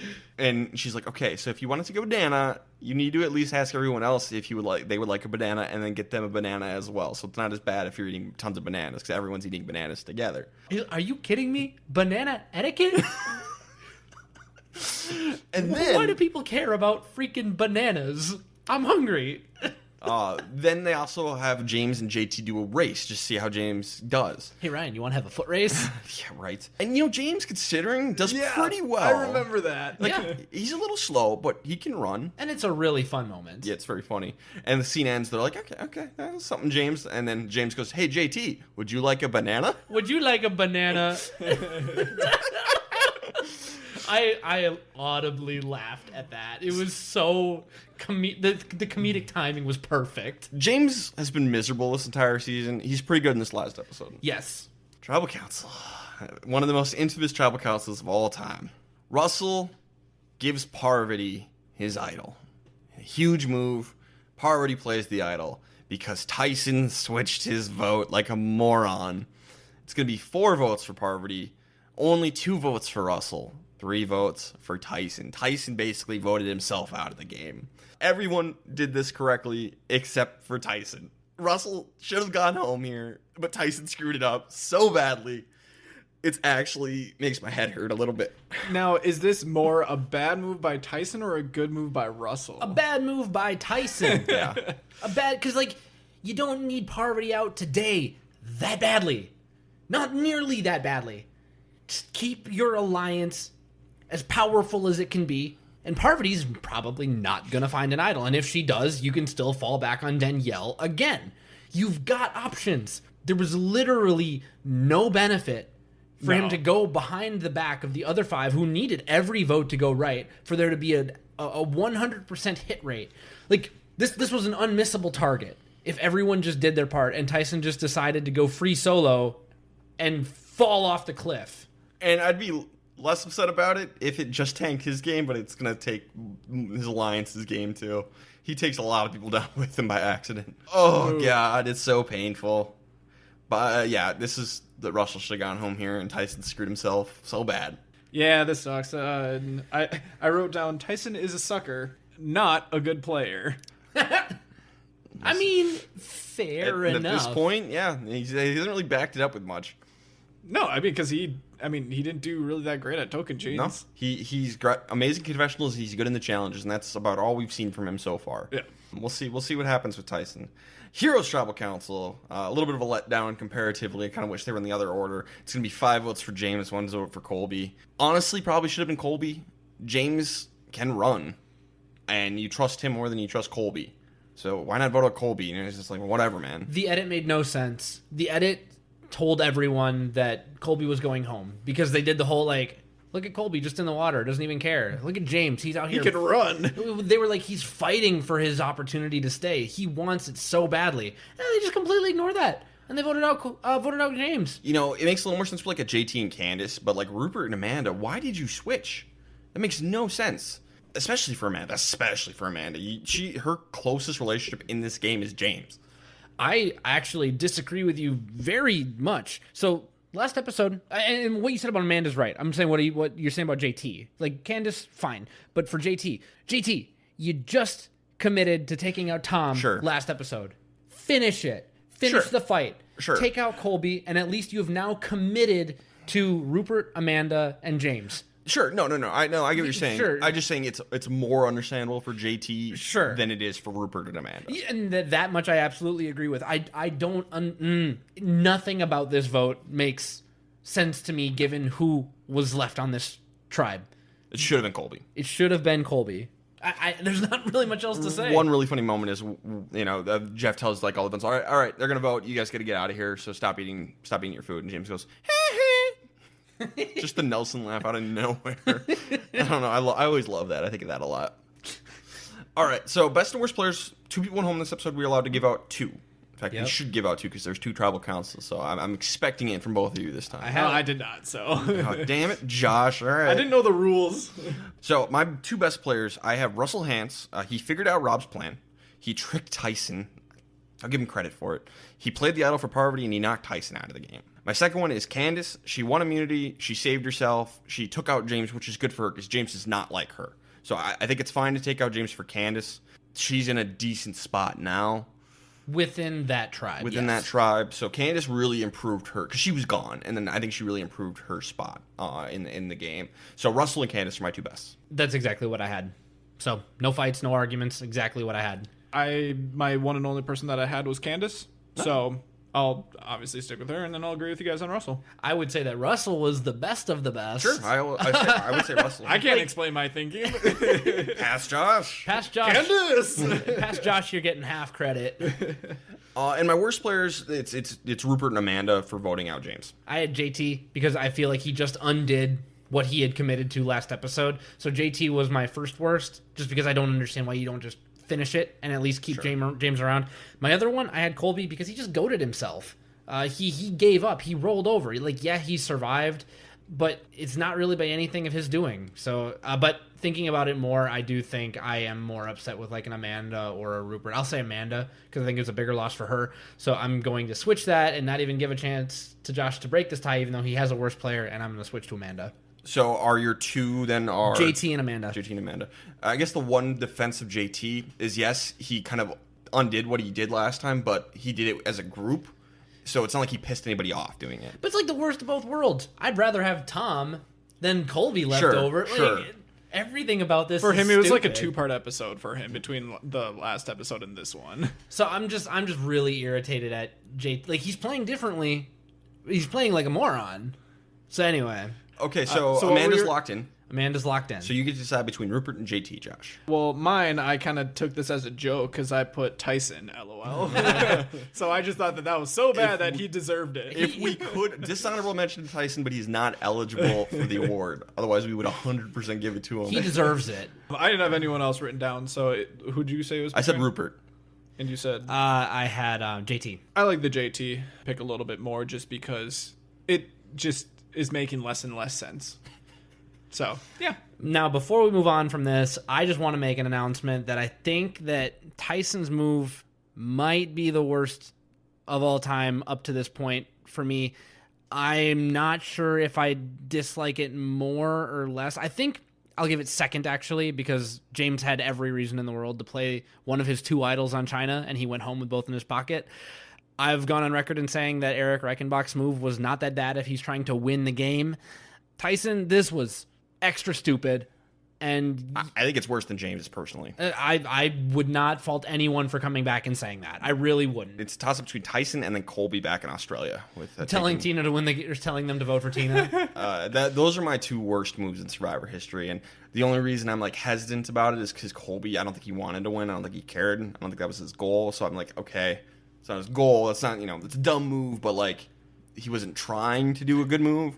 So that's like why I don't say outright that was the worst move. So I might give the edge to Tyson. But this was a certainty. It's one thing if you're not sure where your alliance stands. You've gone through some votes together, and this camp is pretty fractured. It was pretty obvious where these votes were going. Every reason to do the old Keith nail and just stick to the frickin' plan. Yep. So I'll put this, if not the best, or if not the worst move of all time, top 2 for sure. I'll come back to this in a year and I'll let you guys know where I land. This fresh though, it's Let it sit. top 2. Let it stew. I gotta let this one stew for a while. Speaking I think. of Tyson, he's going to play again. Do we want to see it? Directly after this move, no, I don't. This kind of idiocy is the kind of thing I don't want on a season with returners. As a personality, yes, I would like to see him again. But I will say I was very, very I've seen Tyson play in future seasons. Spoilers. So, I know that he is a very capable Survivor player. Just not yet. But if I'm going headcanon, I don't know anything past season 20, absolutely not. I don't want to see him unless there's a season that's literally all about fixing stupid moves, like Ghost Island. Eric, Colby, James, you're all terrible. You know what? I kind of wish that Tyson would come back for Ghost Island next. Like, nothing else. Ghost Island should have been his next appearance.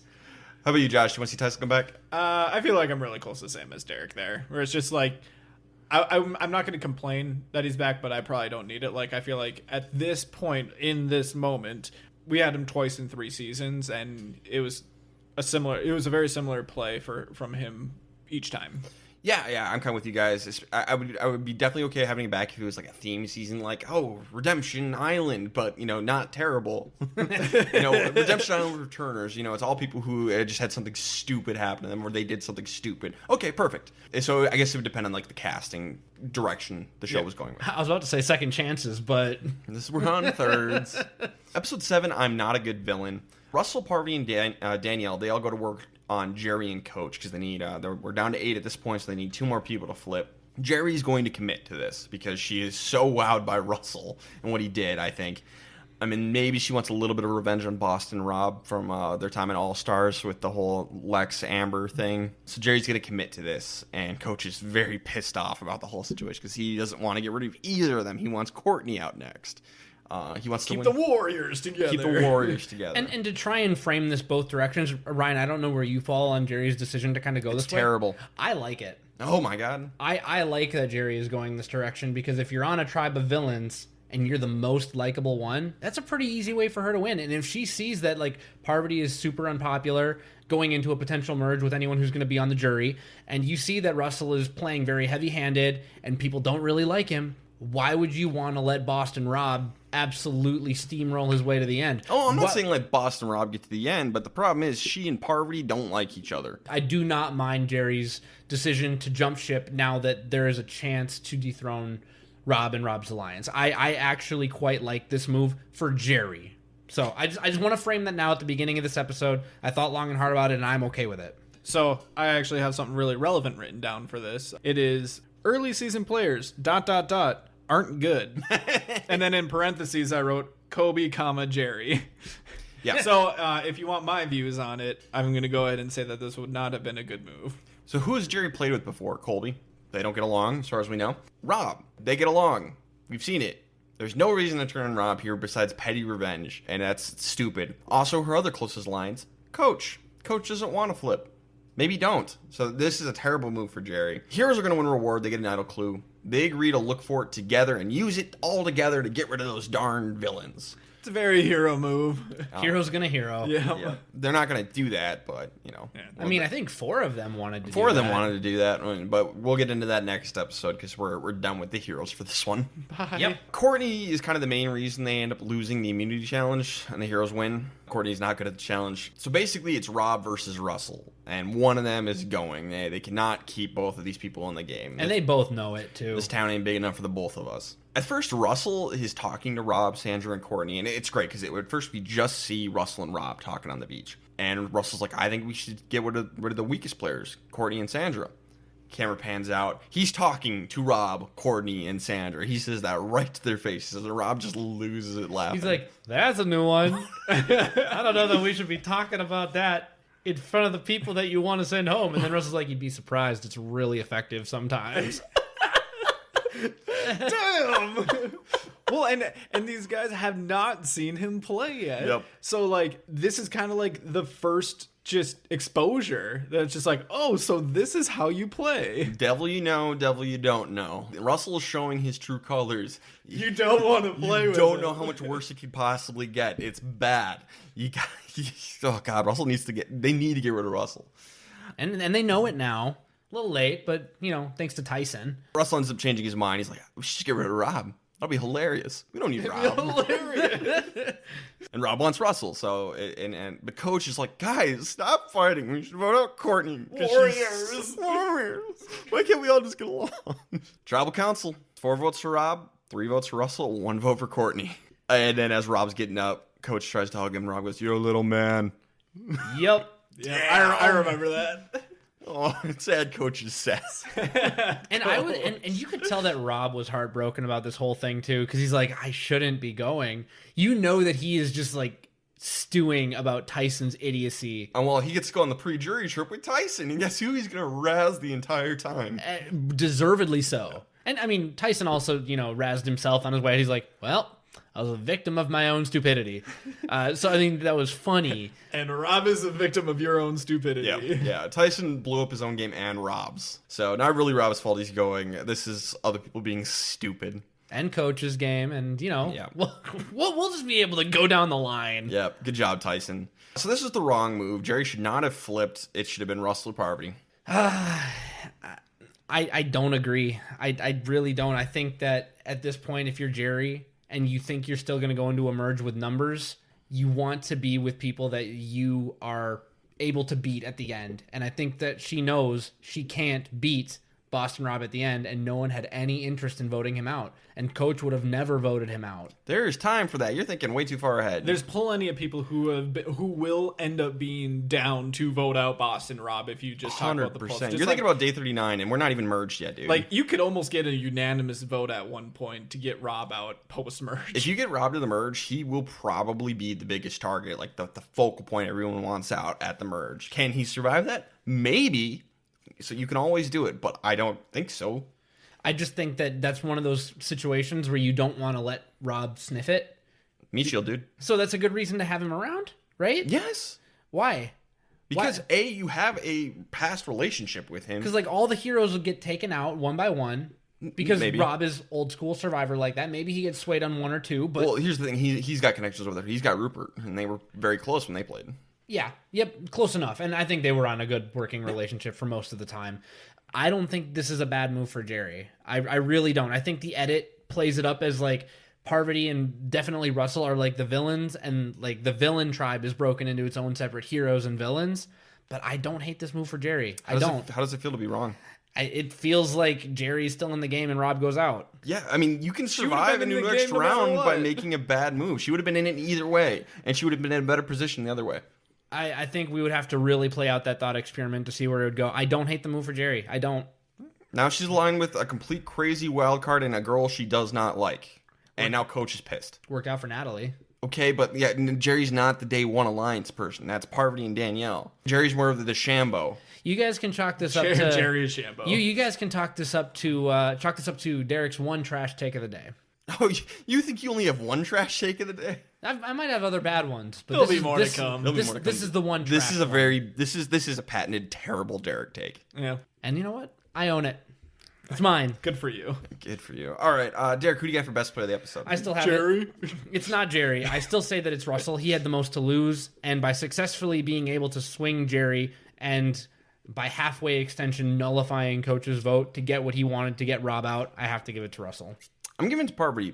Credit to Parvati, Danielle, and Russell, the three leaders of that tribe or that alliance. Parvati did more than Danielle, and she's less abrasive than Russell is, and less of a wrecking ball. So Parvati had more finesse, and I like the way she did things in this episode better than Russell or Danielle. I feel like she didn't do anything. We saw Russell be a wrecking ball and get his way. No, Parvati helped get Jerry over. Parvati nicened up to Jerry. She doesn't like Jerry, but Her and Russell both did that. They both did that, but and they Russell's... were all three in a group together when they were making, like, when Jerry was kind of saying, I'm going to go with you guys now. Russell was the wrecking ball, and I always, like 99% of the time, the delicate touch is better than the wrecking ball. So I'm giving it to Parvati. Well, past Josh says Russell. So, sorry, Ryan. Why do you always apologize to him? I apologize to you, too. Sometimes you do. I just like to play both sides as much as I can. So it always comes down to top. Classic flipper. Derek, who's your worst player? I have Coach, because even though I don't mind this move for Jerry, I think flopping and not committing was the worst thing he could have done. He threw away his vote. If you're going to let Jerry do that and not try harder to swing her back, just vote for Rob. Just commit to it. Dishonorable mention for Coach for sure. Sure. The worst player is Jerry for flipping alliances and voting out Rob. Now, I did say worse was Coach as well. I think it was more just that he had maybe a little bit more to lose, I guess.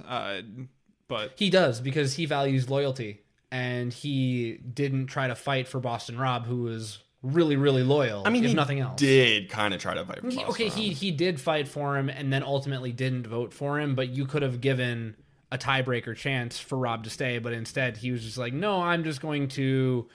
The best thing Coach basically could have done sit this thing out. Was if Rob is going, unless you tiebreak, you vote for Rob. Yeah. Best thing Coach could have done, which is gone with the numbers. We're going to see Rob play again. We want to see it. Yeah, I think so. yeah, I'm good with it. The only reason he's not still here is because Tyson's a moron. And he was great this season. He was a lot of fun. He was so good. This was my favorite Rob appearance in his first three. We'll see how that goes in the future. And this wasn't his fault he lost. Yes. Not really. Maybe he could have not picked a fight with Russell, but he should have won this fight. Tyson screwed up. It's kind of like how you always say, bring anyone back who's screwed by a twist. Yep. Bring anyone back who is screwed by a stupid decision by someone else. Josh, you lost your winner pick. Whoops. So who did you move on to back in the day when you first watched this? So I moved on to the other person who I was originally debating between Rob with, and that's JT. Now, I don't know if I would have exactly done that today. It's really hard not watching the full season to get everything, but there's been a lot of negative talk from when just talking about JT. So I don't know if I'd still have that same pick, but I just kind of liked where he was at going into near merge time. So that's basically why I did it. Of the heroes at this point in the game, I think that's your best call.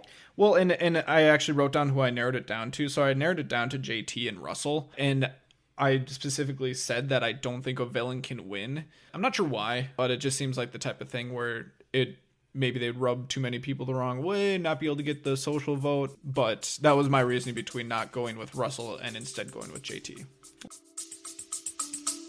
Stay with us. We'll be right back. Leadership, the final frontier. These are the voyages of the Starfleet Leadership Academy. Its ongoing mission to develop leaders through Star Trek. To boldly go where no podcast has gone before. A leadership development podcast told through the lens of Star Trek. The Starfleet Leadership Academy. Available everywhere you listen to podcasts.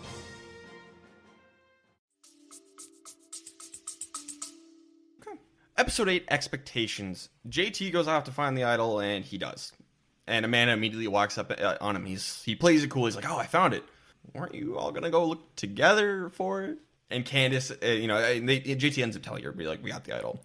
And Candace goes to him, and it's like, wow, it's a good thing you walked up on him when you did. Can I just say, this is one of the things that the edit very subtly nods to Amanda, because she's the one that saw Tom find the idol, too. Yep.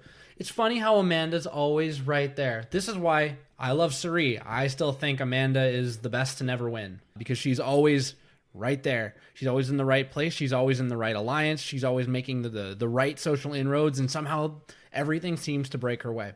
So I love Amanda. I can't say enough good things about her. And this is just like twice this season.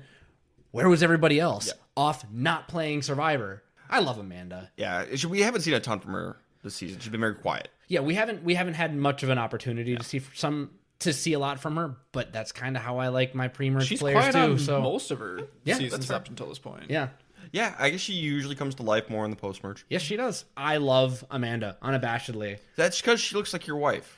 I mean, maybe there's some implicit bias there. I don't know.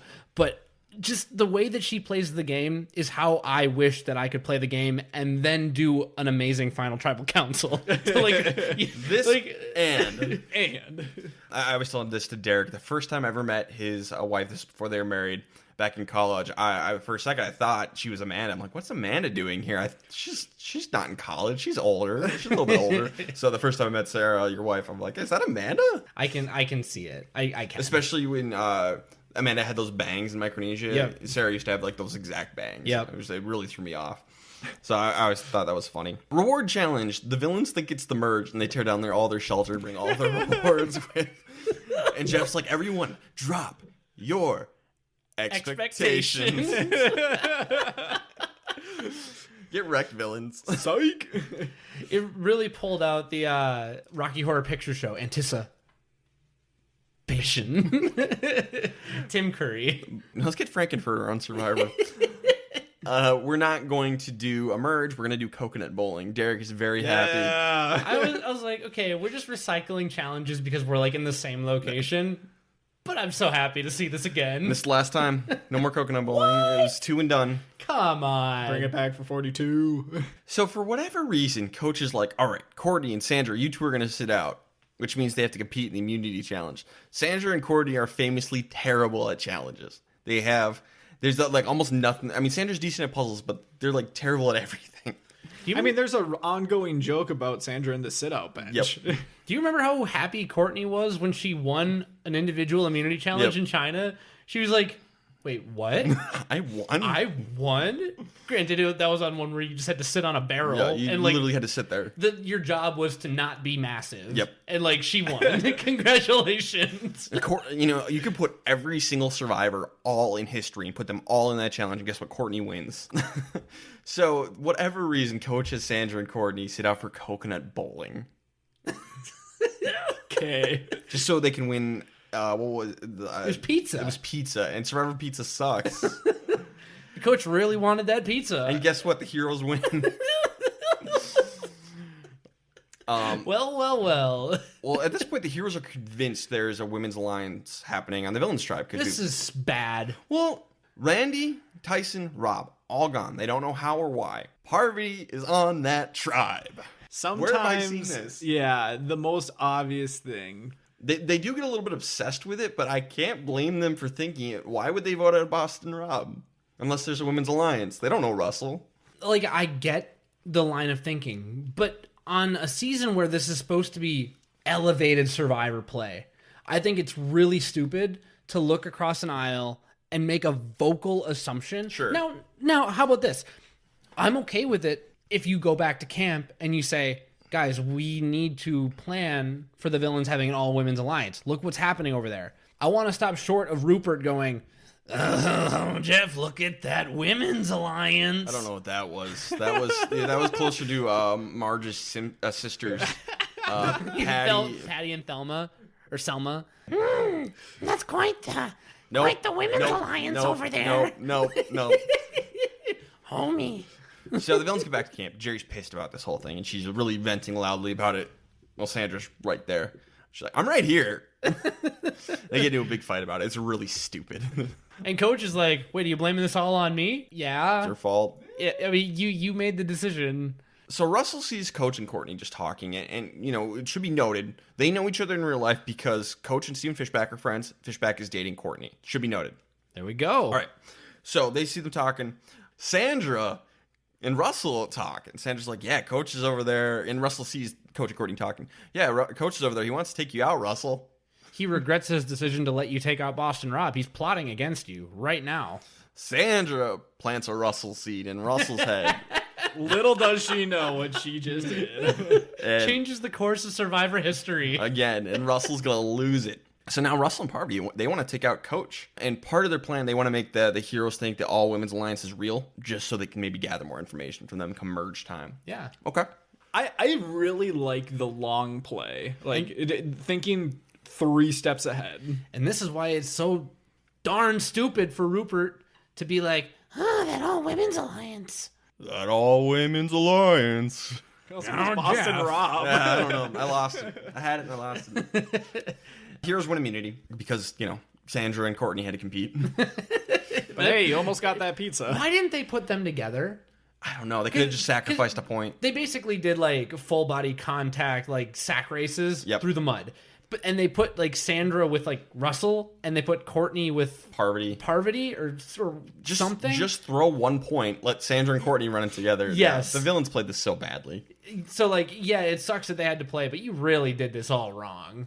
They really buried themselves in that mud. Yeah, they did. So Coach, Jerry, and Danielle, they want to take Courtney out because she sucks at challenges. Courtney, Sandra, Parvati, and Russell, they're all like, let's take out Coach. Sounds like a great plan. And there's a lot of back and forth about it. Danielle and Russell, they get really pissed at each other while they're trying to figure it out. Eventually, they patch it up, but there's a lot of discussion about what to do. Tribal Council, it's going to be 4 votes for Coach, 3 votes for Courtney. Really weird vote split. It was like they were looking like... So Courtney, Danielle, Parvati, and Sandra all voted for Coach. Coach and Jerry, and then Russell voted for Courtney, but Russell was like fine with Coach going. So it was just kind of weird that Russell threw his vote on Courtney for some reason. I don't really get why. But the only person besides Coach who was left out of this was Jerry. Jerry had no idea Coach was going. Hey, Jerry, good job flipping. You just lost your closest alliance. So, Yep. good job, Derek. That's results-oriented thinking. Who am I? Hello, I'm Ryan. Sounds like him. This is the wrong move, I think. As manipulative as it is to try and make them think the women's alliance is still going, Coach is in your alliance. Why would you keep him, or why would you cut him and keep someone who's not? Courtney and Sandra are not with you. Plus, it would not be a hard sell. Like, let's say you merge tomorrow. It would not be a hard sell to say, we want to make sure that we keep the individual immunities with us. It could still very well be a women's alliance. We just kept the 2 strong guys who will be here. Plus, Coach is pretty good at these challenges. He got in shape after Token Machines. And Courtney sucks. You need to win one of these challenges. You're only up by 1 now. So, I think it should have been Sandra even, because she's got that Rupert connection on the other side. So, she could easily flip. So, actually, I think overall the best move would have been Sandra. I think it was in everyone's, the majority's best move on that tribe to vote out Sandra. I 100% agree. Yeah. Courtney is better than Coach, though. Yes. And worst thing we did. The worst thing that could have happened for the majority that was still, I guess, okay-ish happened. Yeah. So for best player, I had Sandra. Yeah, no question. She made Russell paranoid. She saved Courtney. She eliminated Coach. Excellent episode for Sandra. Yeah, when you get the majority to do something absolutely against their best interest, and you do it without a completely BS Tyson vote switch and an idol. Sandra did this all with a silver tongue. Mm-hmm. She's a pirate. She's a pirate. I also put down Sandra, and I made sure to write down that I wish I would have picked Sandra. I just made my winner pick. It's dang it, why couldn't it just been 1 episode later? Worst player, I had Jerry. She vented very loudly after the reward challenge, which led to an argument with Sandra, and she was left out of the vote. I said that JT was the worst because he painted a huge target on his back by going off and finding that idol on his own and getting caught like a complete moron by Amanda. Yes, he did save face with at least Rupert and Colby, and he has an idol. He saved face, but he still absolutely tanked his position. So I still say it was the worst spot. I don't know why, but I put Danielle. She did fight with Russell in this episode. Is that when she was lobbying more for Courtney to go? Pretty strongly? Yes. Yeah. Yeah, she wanted Courtney to go. Russell wanted Coach to go, and they got in a big fight about it. So I think that would put me closer to Ryan here. Plus, JT got an idol. I actually technically wrote down JT honorable mention on my sheet. For best or worst? Best. Oh, dear. Hey, he got an idol. So, goodbye, Coach. He's going to come back and play again, and we want to see it. As a character, yeah. He was so good this season as a person on Confessional. His personal, unique brand of a lack of self-awareness manifests itself so vibrantly and beautifully and harmoniously on the screen that like I could not take my eyes off of him. I was so much less high on him in Tokenshiens, but the way that it happened in this cast was way too good. Can't be ignored. I want him back. I'm probably no. You're an anti-coacher. I'm not as much anymore. Okay. My first time seeing him, couple of times seeing him, I despised him. By this time now, I've come around a little bit more on him, so like I can at least appreciate it and like watch and be like, oh, coach. Okay. But at this point in time, I'm pretty done with him. I want Coach back. At this point in the game, he was my favorite villain and my second favorite person left the game just after JT. I love Coach. Coach is hilarious. Bring him back. And he makes the jury. Coach is the first member of the jury. Coach does not know that he's hilarious, but he's hilarious. Yes. You know, Coach is many things, and he thinks he's many things, but the one thing he doesn't think he is, and that is hilarious. What? Yes. It made sense. I followed. Thank you. Episode 9, Survivor History. Oh, boy. Here we go. Remember earlier how we were just trashing Tyson with his horrible move back in banana etiquette? Yeah. Here we go again. Here we go again. No, this one I have man. thoughts on. Like, hot take thoughts. I'm interested for your hot takes. I don't think they'll sway me, but we'll see. So, Danielle and Russell, back at camp, they do a very good job of reassuring Jerry. She's not next. She's still in the alliance. This is kind of a last-minute thing, and they didn't want to put Jerry in the position to vote out Coach. And Jerry seems to buy this hook, line, and sinker. Classic Season 2 player. Reward challenge. We announce Amanda has reached day 100, and Parvati's going to reach day 99 in this episode. So if we forget to mention next time, Parvati's going to reach day 100 in the merge episode. Amanda's the GOAT. Amanda's the first player ever to reach day 100. Very impressive. The villains win reward. It's an Outback Steakhouse reward. I would legitimately be excited for this. Oh, hell yeah. Outback Steakhouse isn't great. I loved Outback Steakhouse as a kid. I haven't been back there in probably like a decade, but that used to be my favorite like go-to place when it's like, oh, Josh, it's your birthday. Where do you want to go for dinner? Outback Steakhouse. When Colby said bloomin' onion out loud, I was like, okay, but I kind of want one now. I do kind of wish. I mean, Jerry or Colby going is great because they played in the Outback. That's hilarious. I'm not really an Outback Steakhouse guy. I was always a Chinese food guy for my birthday. Whatever. But Parvati finds the idol clue, which is just in a napkin, one of the random napkins. So she gets it, and she pulls Danielle aside and shows it to her. And they're going to go find the idol together. Parvati gets it, but she wants to make sure Danielle is closer to her than she is to Russell. And again, in modern Survivor, no. Season 20, fine. And given who Russell is, like, if you have a Russell in season 42, you know what? I'll probably endorse this. Lord knows that Jeff will just throw a knowledge is power advantage out there anyway, so it doesn't matter. You might as well just tell everybody anyway. Well, I mean, yeah, don't tell Danielle. Nowadays, don't tell Danielle. Just keep this to yourself. But I like the plan of pulling Danielle closer to you than Russell and not telling Russell. That's hilarious. Yes. So Parvati has an idol now. JT is going to make Survivor history. Oh, God, I want to cuss. Real galaxy brain idea here. JT believes Russell is next on the Villains tribe because of the all-women's alliance. His plan is if the villains lose the immunity challenge, he is going to slip Russell the idol so he can use it to blindside Parvati out of the game. So he gets the other heroes on board with this plan. Amanda's the only one who's skeptical. She's like, we don't really know Russell. He's a villain. But eventually she's like, fine, whatever. Like, at least JT won't have an idol. It's whatever. JT is going to write Russell a letter. Dearest Russell, I hope this message finds thee well. I see that because of your genitals you may be in some kind of predicament. Stay with us. We'll be right back. So tell us about how you came up with that idea or the approach, and how you're infusing K-dramas into the mental health approach or practice that you have, and what's been the feedback so far from people or just in general, like clients and things like that. I love it. Yeah, I use Korean dramas somewhat by accident in mental health because I was trying to make connections with as a family therapist.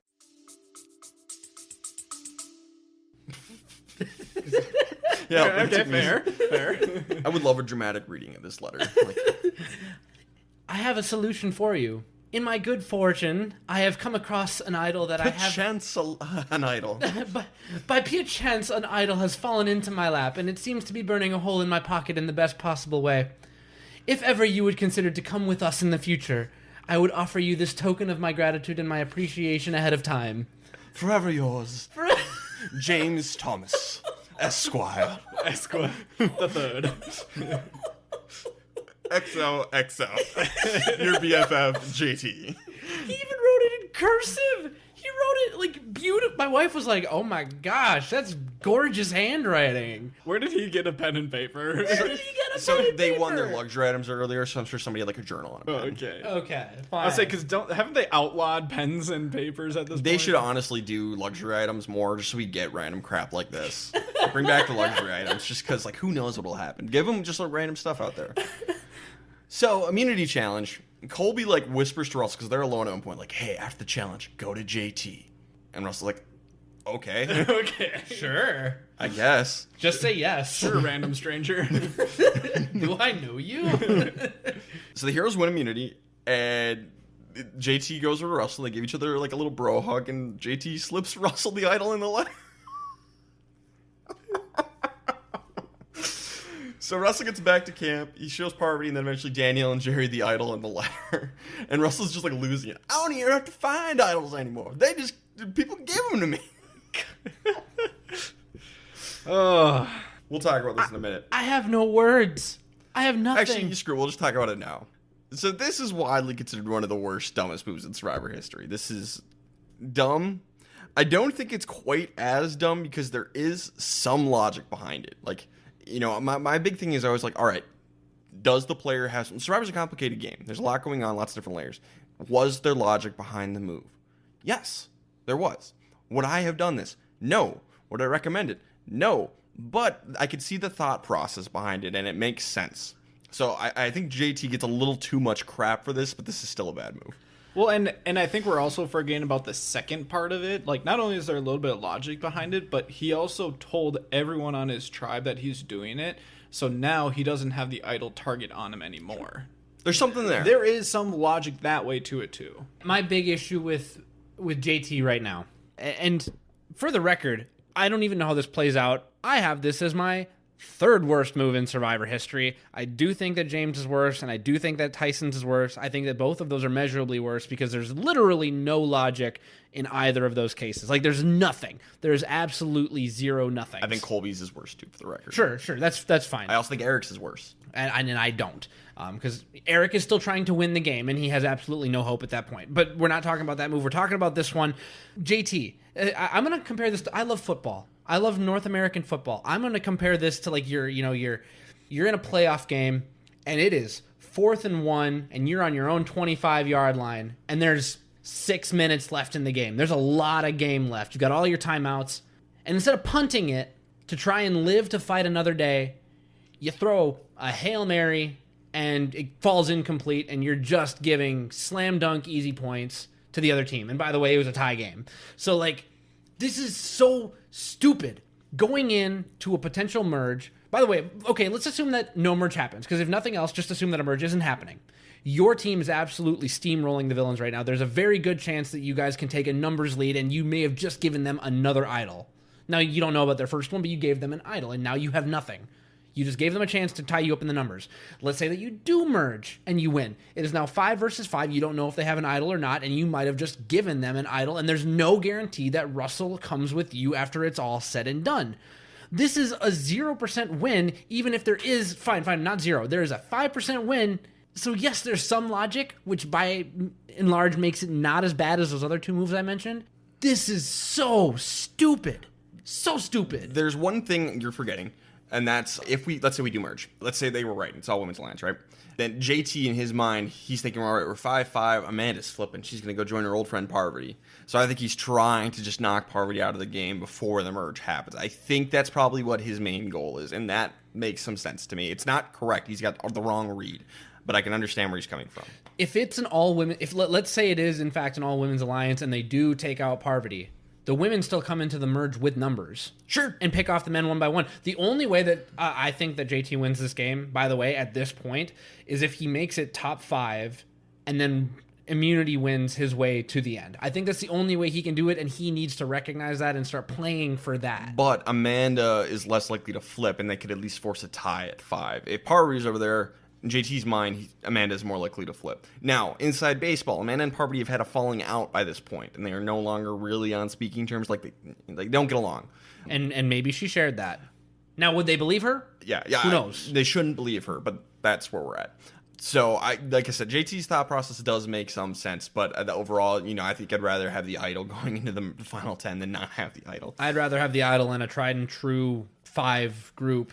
Maybe not true entirely, but a very well-tried group that is currently steamrolling the competition. This is a horrible move. We'll have more to say about this in the post-merge, because, we haven't seen the fallout. What? There's going to be ramifications? Maybe not. Maybe nothing happens. Maybe nothing happens, and JT wins. Villains, they're going to debate between Courtney and Sandra. Who's going? Okay, we got our core 4, we got our 2 outsiders. Who are we getting rid of? I think they should go Sandra because she's got that Rupert connection. I agree. And she's more of a troublemaker than Courtney. Agreed. They're not going to do it. It's going to be 5 votes for Courtney, 1 Jerry. What I love is Sandra votes for Courtney. Courtney does not vote for Sandra. That tells you that Sandra's the better player. That's all you need to know. That's almost everything. It's almost everything. So wrong move. Should have been Sandra. It should have been Sandra. I agree. Derek, who do you got for best player? I'll give my honorable mention first. Parvati, because she came into possession of an idol. And, she brought Danielle in, and there was a legitimate season 20 level reason for doing so.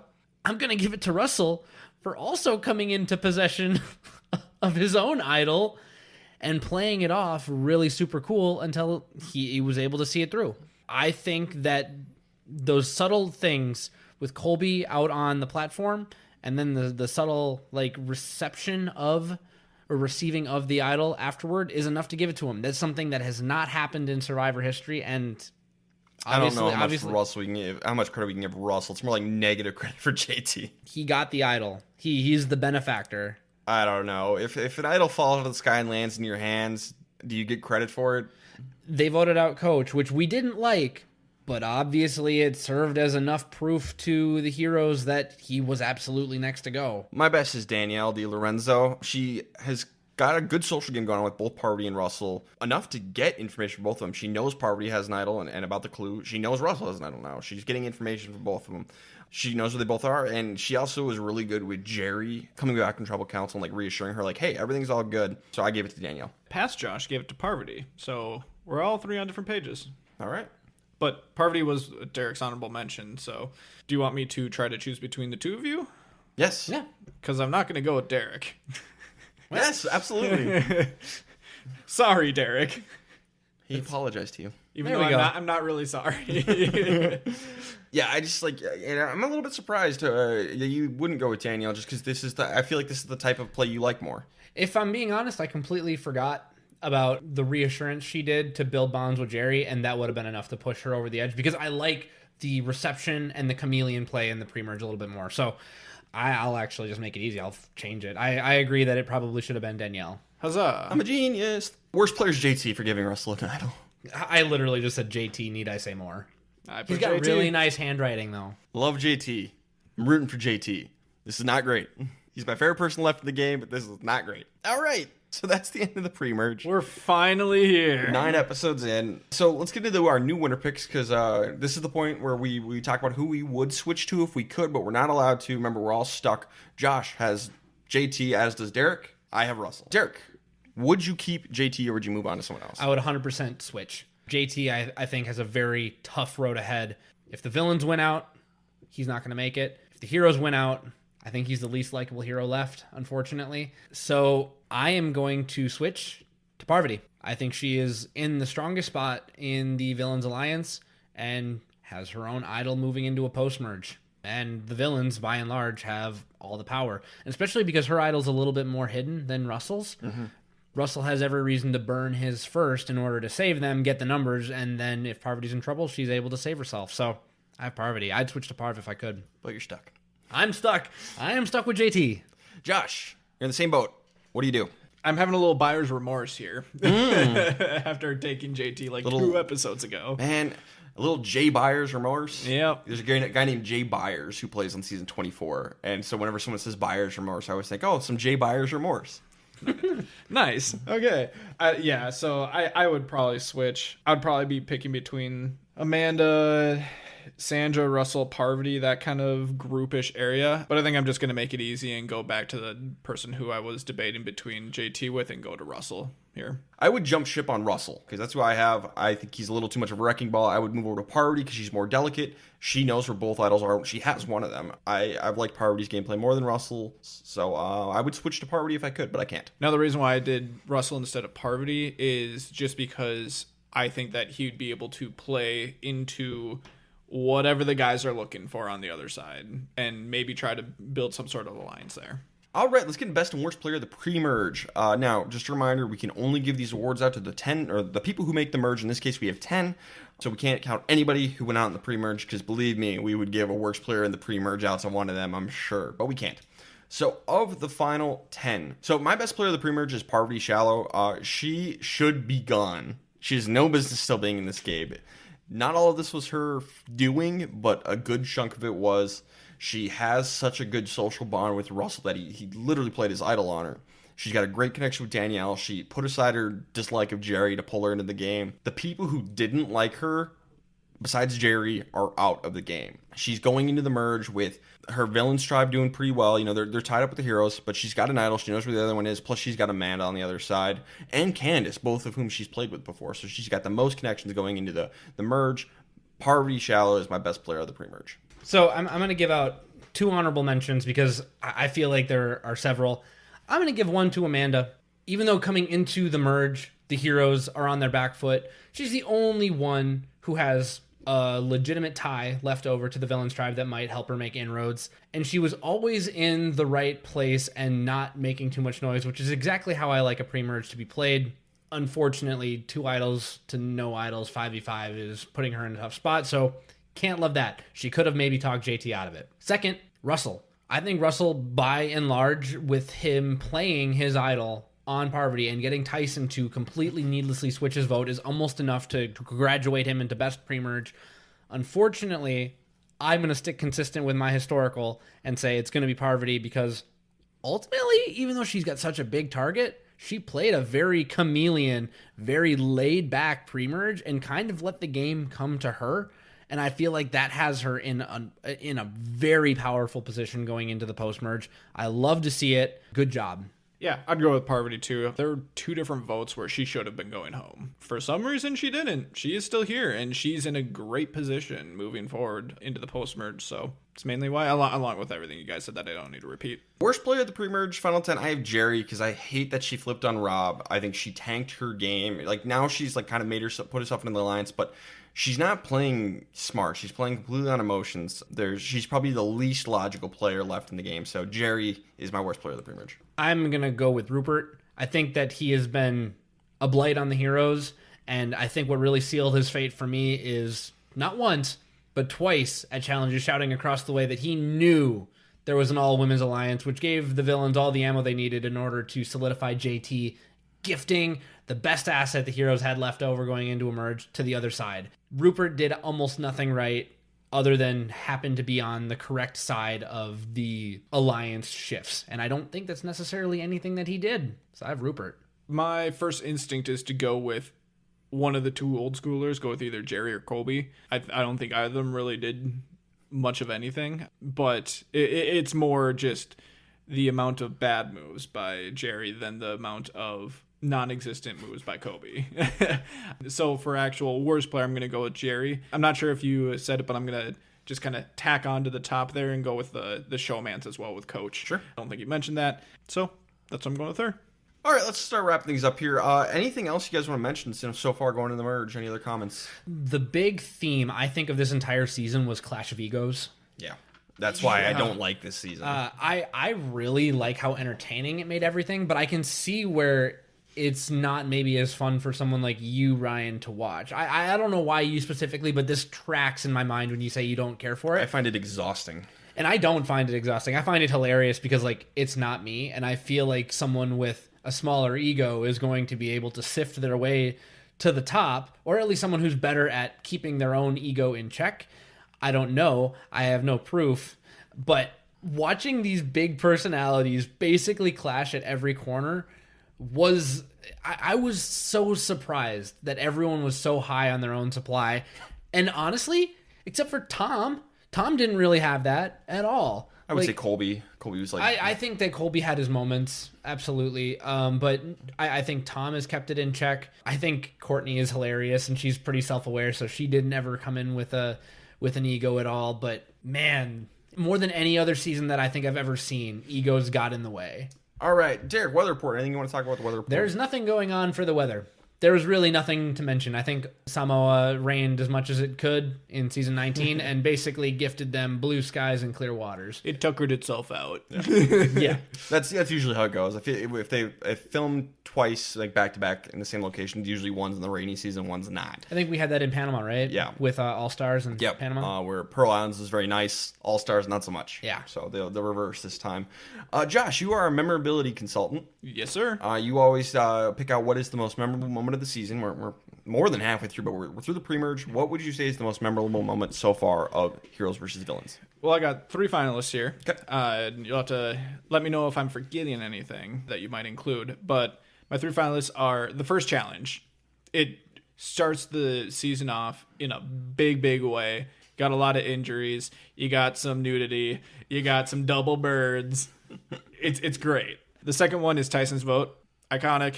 And just to top it off with some more bad gameplay, it's JT's idol. Yep. Good luck. Listing all 3 of them out, you would think that I would go with JT's idol, but actually the first thing that I think of is actually the first challenge. Mm-hmm. The first challenge is the first thing that comes to my mind as the most memorable thing. You may disagree, but there's just so much that's going on, and it's right off the back of all these not new players, but all these big faces just getting introduced to the season. So it's all just culminating at once into this moment right away at the beginning of the season that causes it to be so memorable. Yeah, I'm fine with that one. Yeah. It probably won't enter the memory banks, but I think one of my favorite moments was when James said, JT, would you like a banana? But I can understand why Double Birds, topless, and that physicality of that first challenge would be the most memorable. Yeah. I can also vividly remember James just running on the beach too, just with a bum knee. It's like, what? How? Parvati reading JT's letter out loud is another one. Yeah, that's part of that. That's the one. That's the one I kind of think of a lot. But the Russell love letter. Russell love letter. But I like the challenge. It's a phenomenal challenge. Yeah. One of the best challenges in Survivor history, and probably my favorite moment of the season. One of the few things I actually like about the season. Well, we'll see if it holds up. Peaked early. We peaked very early. For Ryan. For me. And I know I'm in the minority on that one, and I might lose some credibility here, but it's fine. This season wasn't for me. And that's fine. That's fine. But again, must-watch Survivor. I think you need to see it. But okay, that's it, the pre-merge. Next time we'll be doing the post-merge of Survivor Season 20, the very short post-merge. I think it's like 4 regular episodes, and then the finale. So we'll make up for this 3 hours that you've stayed with us tonight. It'll be a much shorter one next time. So anything else, guys? I got nothing. No, I'm good. All right, you can follow us on Twitter at Castaway Pod, and please give us a 5-star review on your podcast listener of choice. We just did so much work. We deserve it. Yeah, and this episode will most likely be coming out after season 42. Yep. So if you're new here, thanks for listening. Yep. This is what our Rewind series sounds like. There's a bunch of other Rewind episodes that you can find in your whatever podcast app you use. 19 times 2. Yeah. 38 episodes. Yeah. Hey, it wasn't season 40. Wasn't it crazy when that happened on season 42? I couldn't believe all of the twists. Oh my God. Jeff, how about those contestants? Those secret passphrases they had to say for the idols. And how about that Fiji? Oh, gotta love Fiji and that rock in the background. All right. This has been the Castaway Consultants. Got nothing else for you. Good night.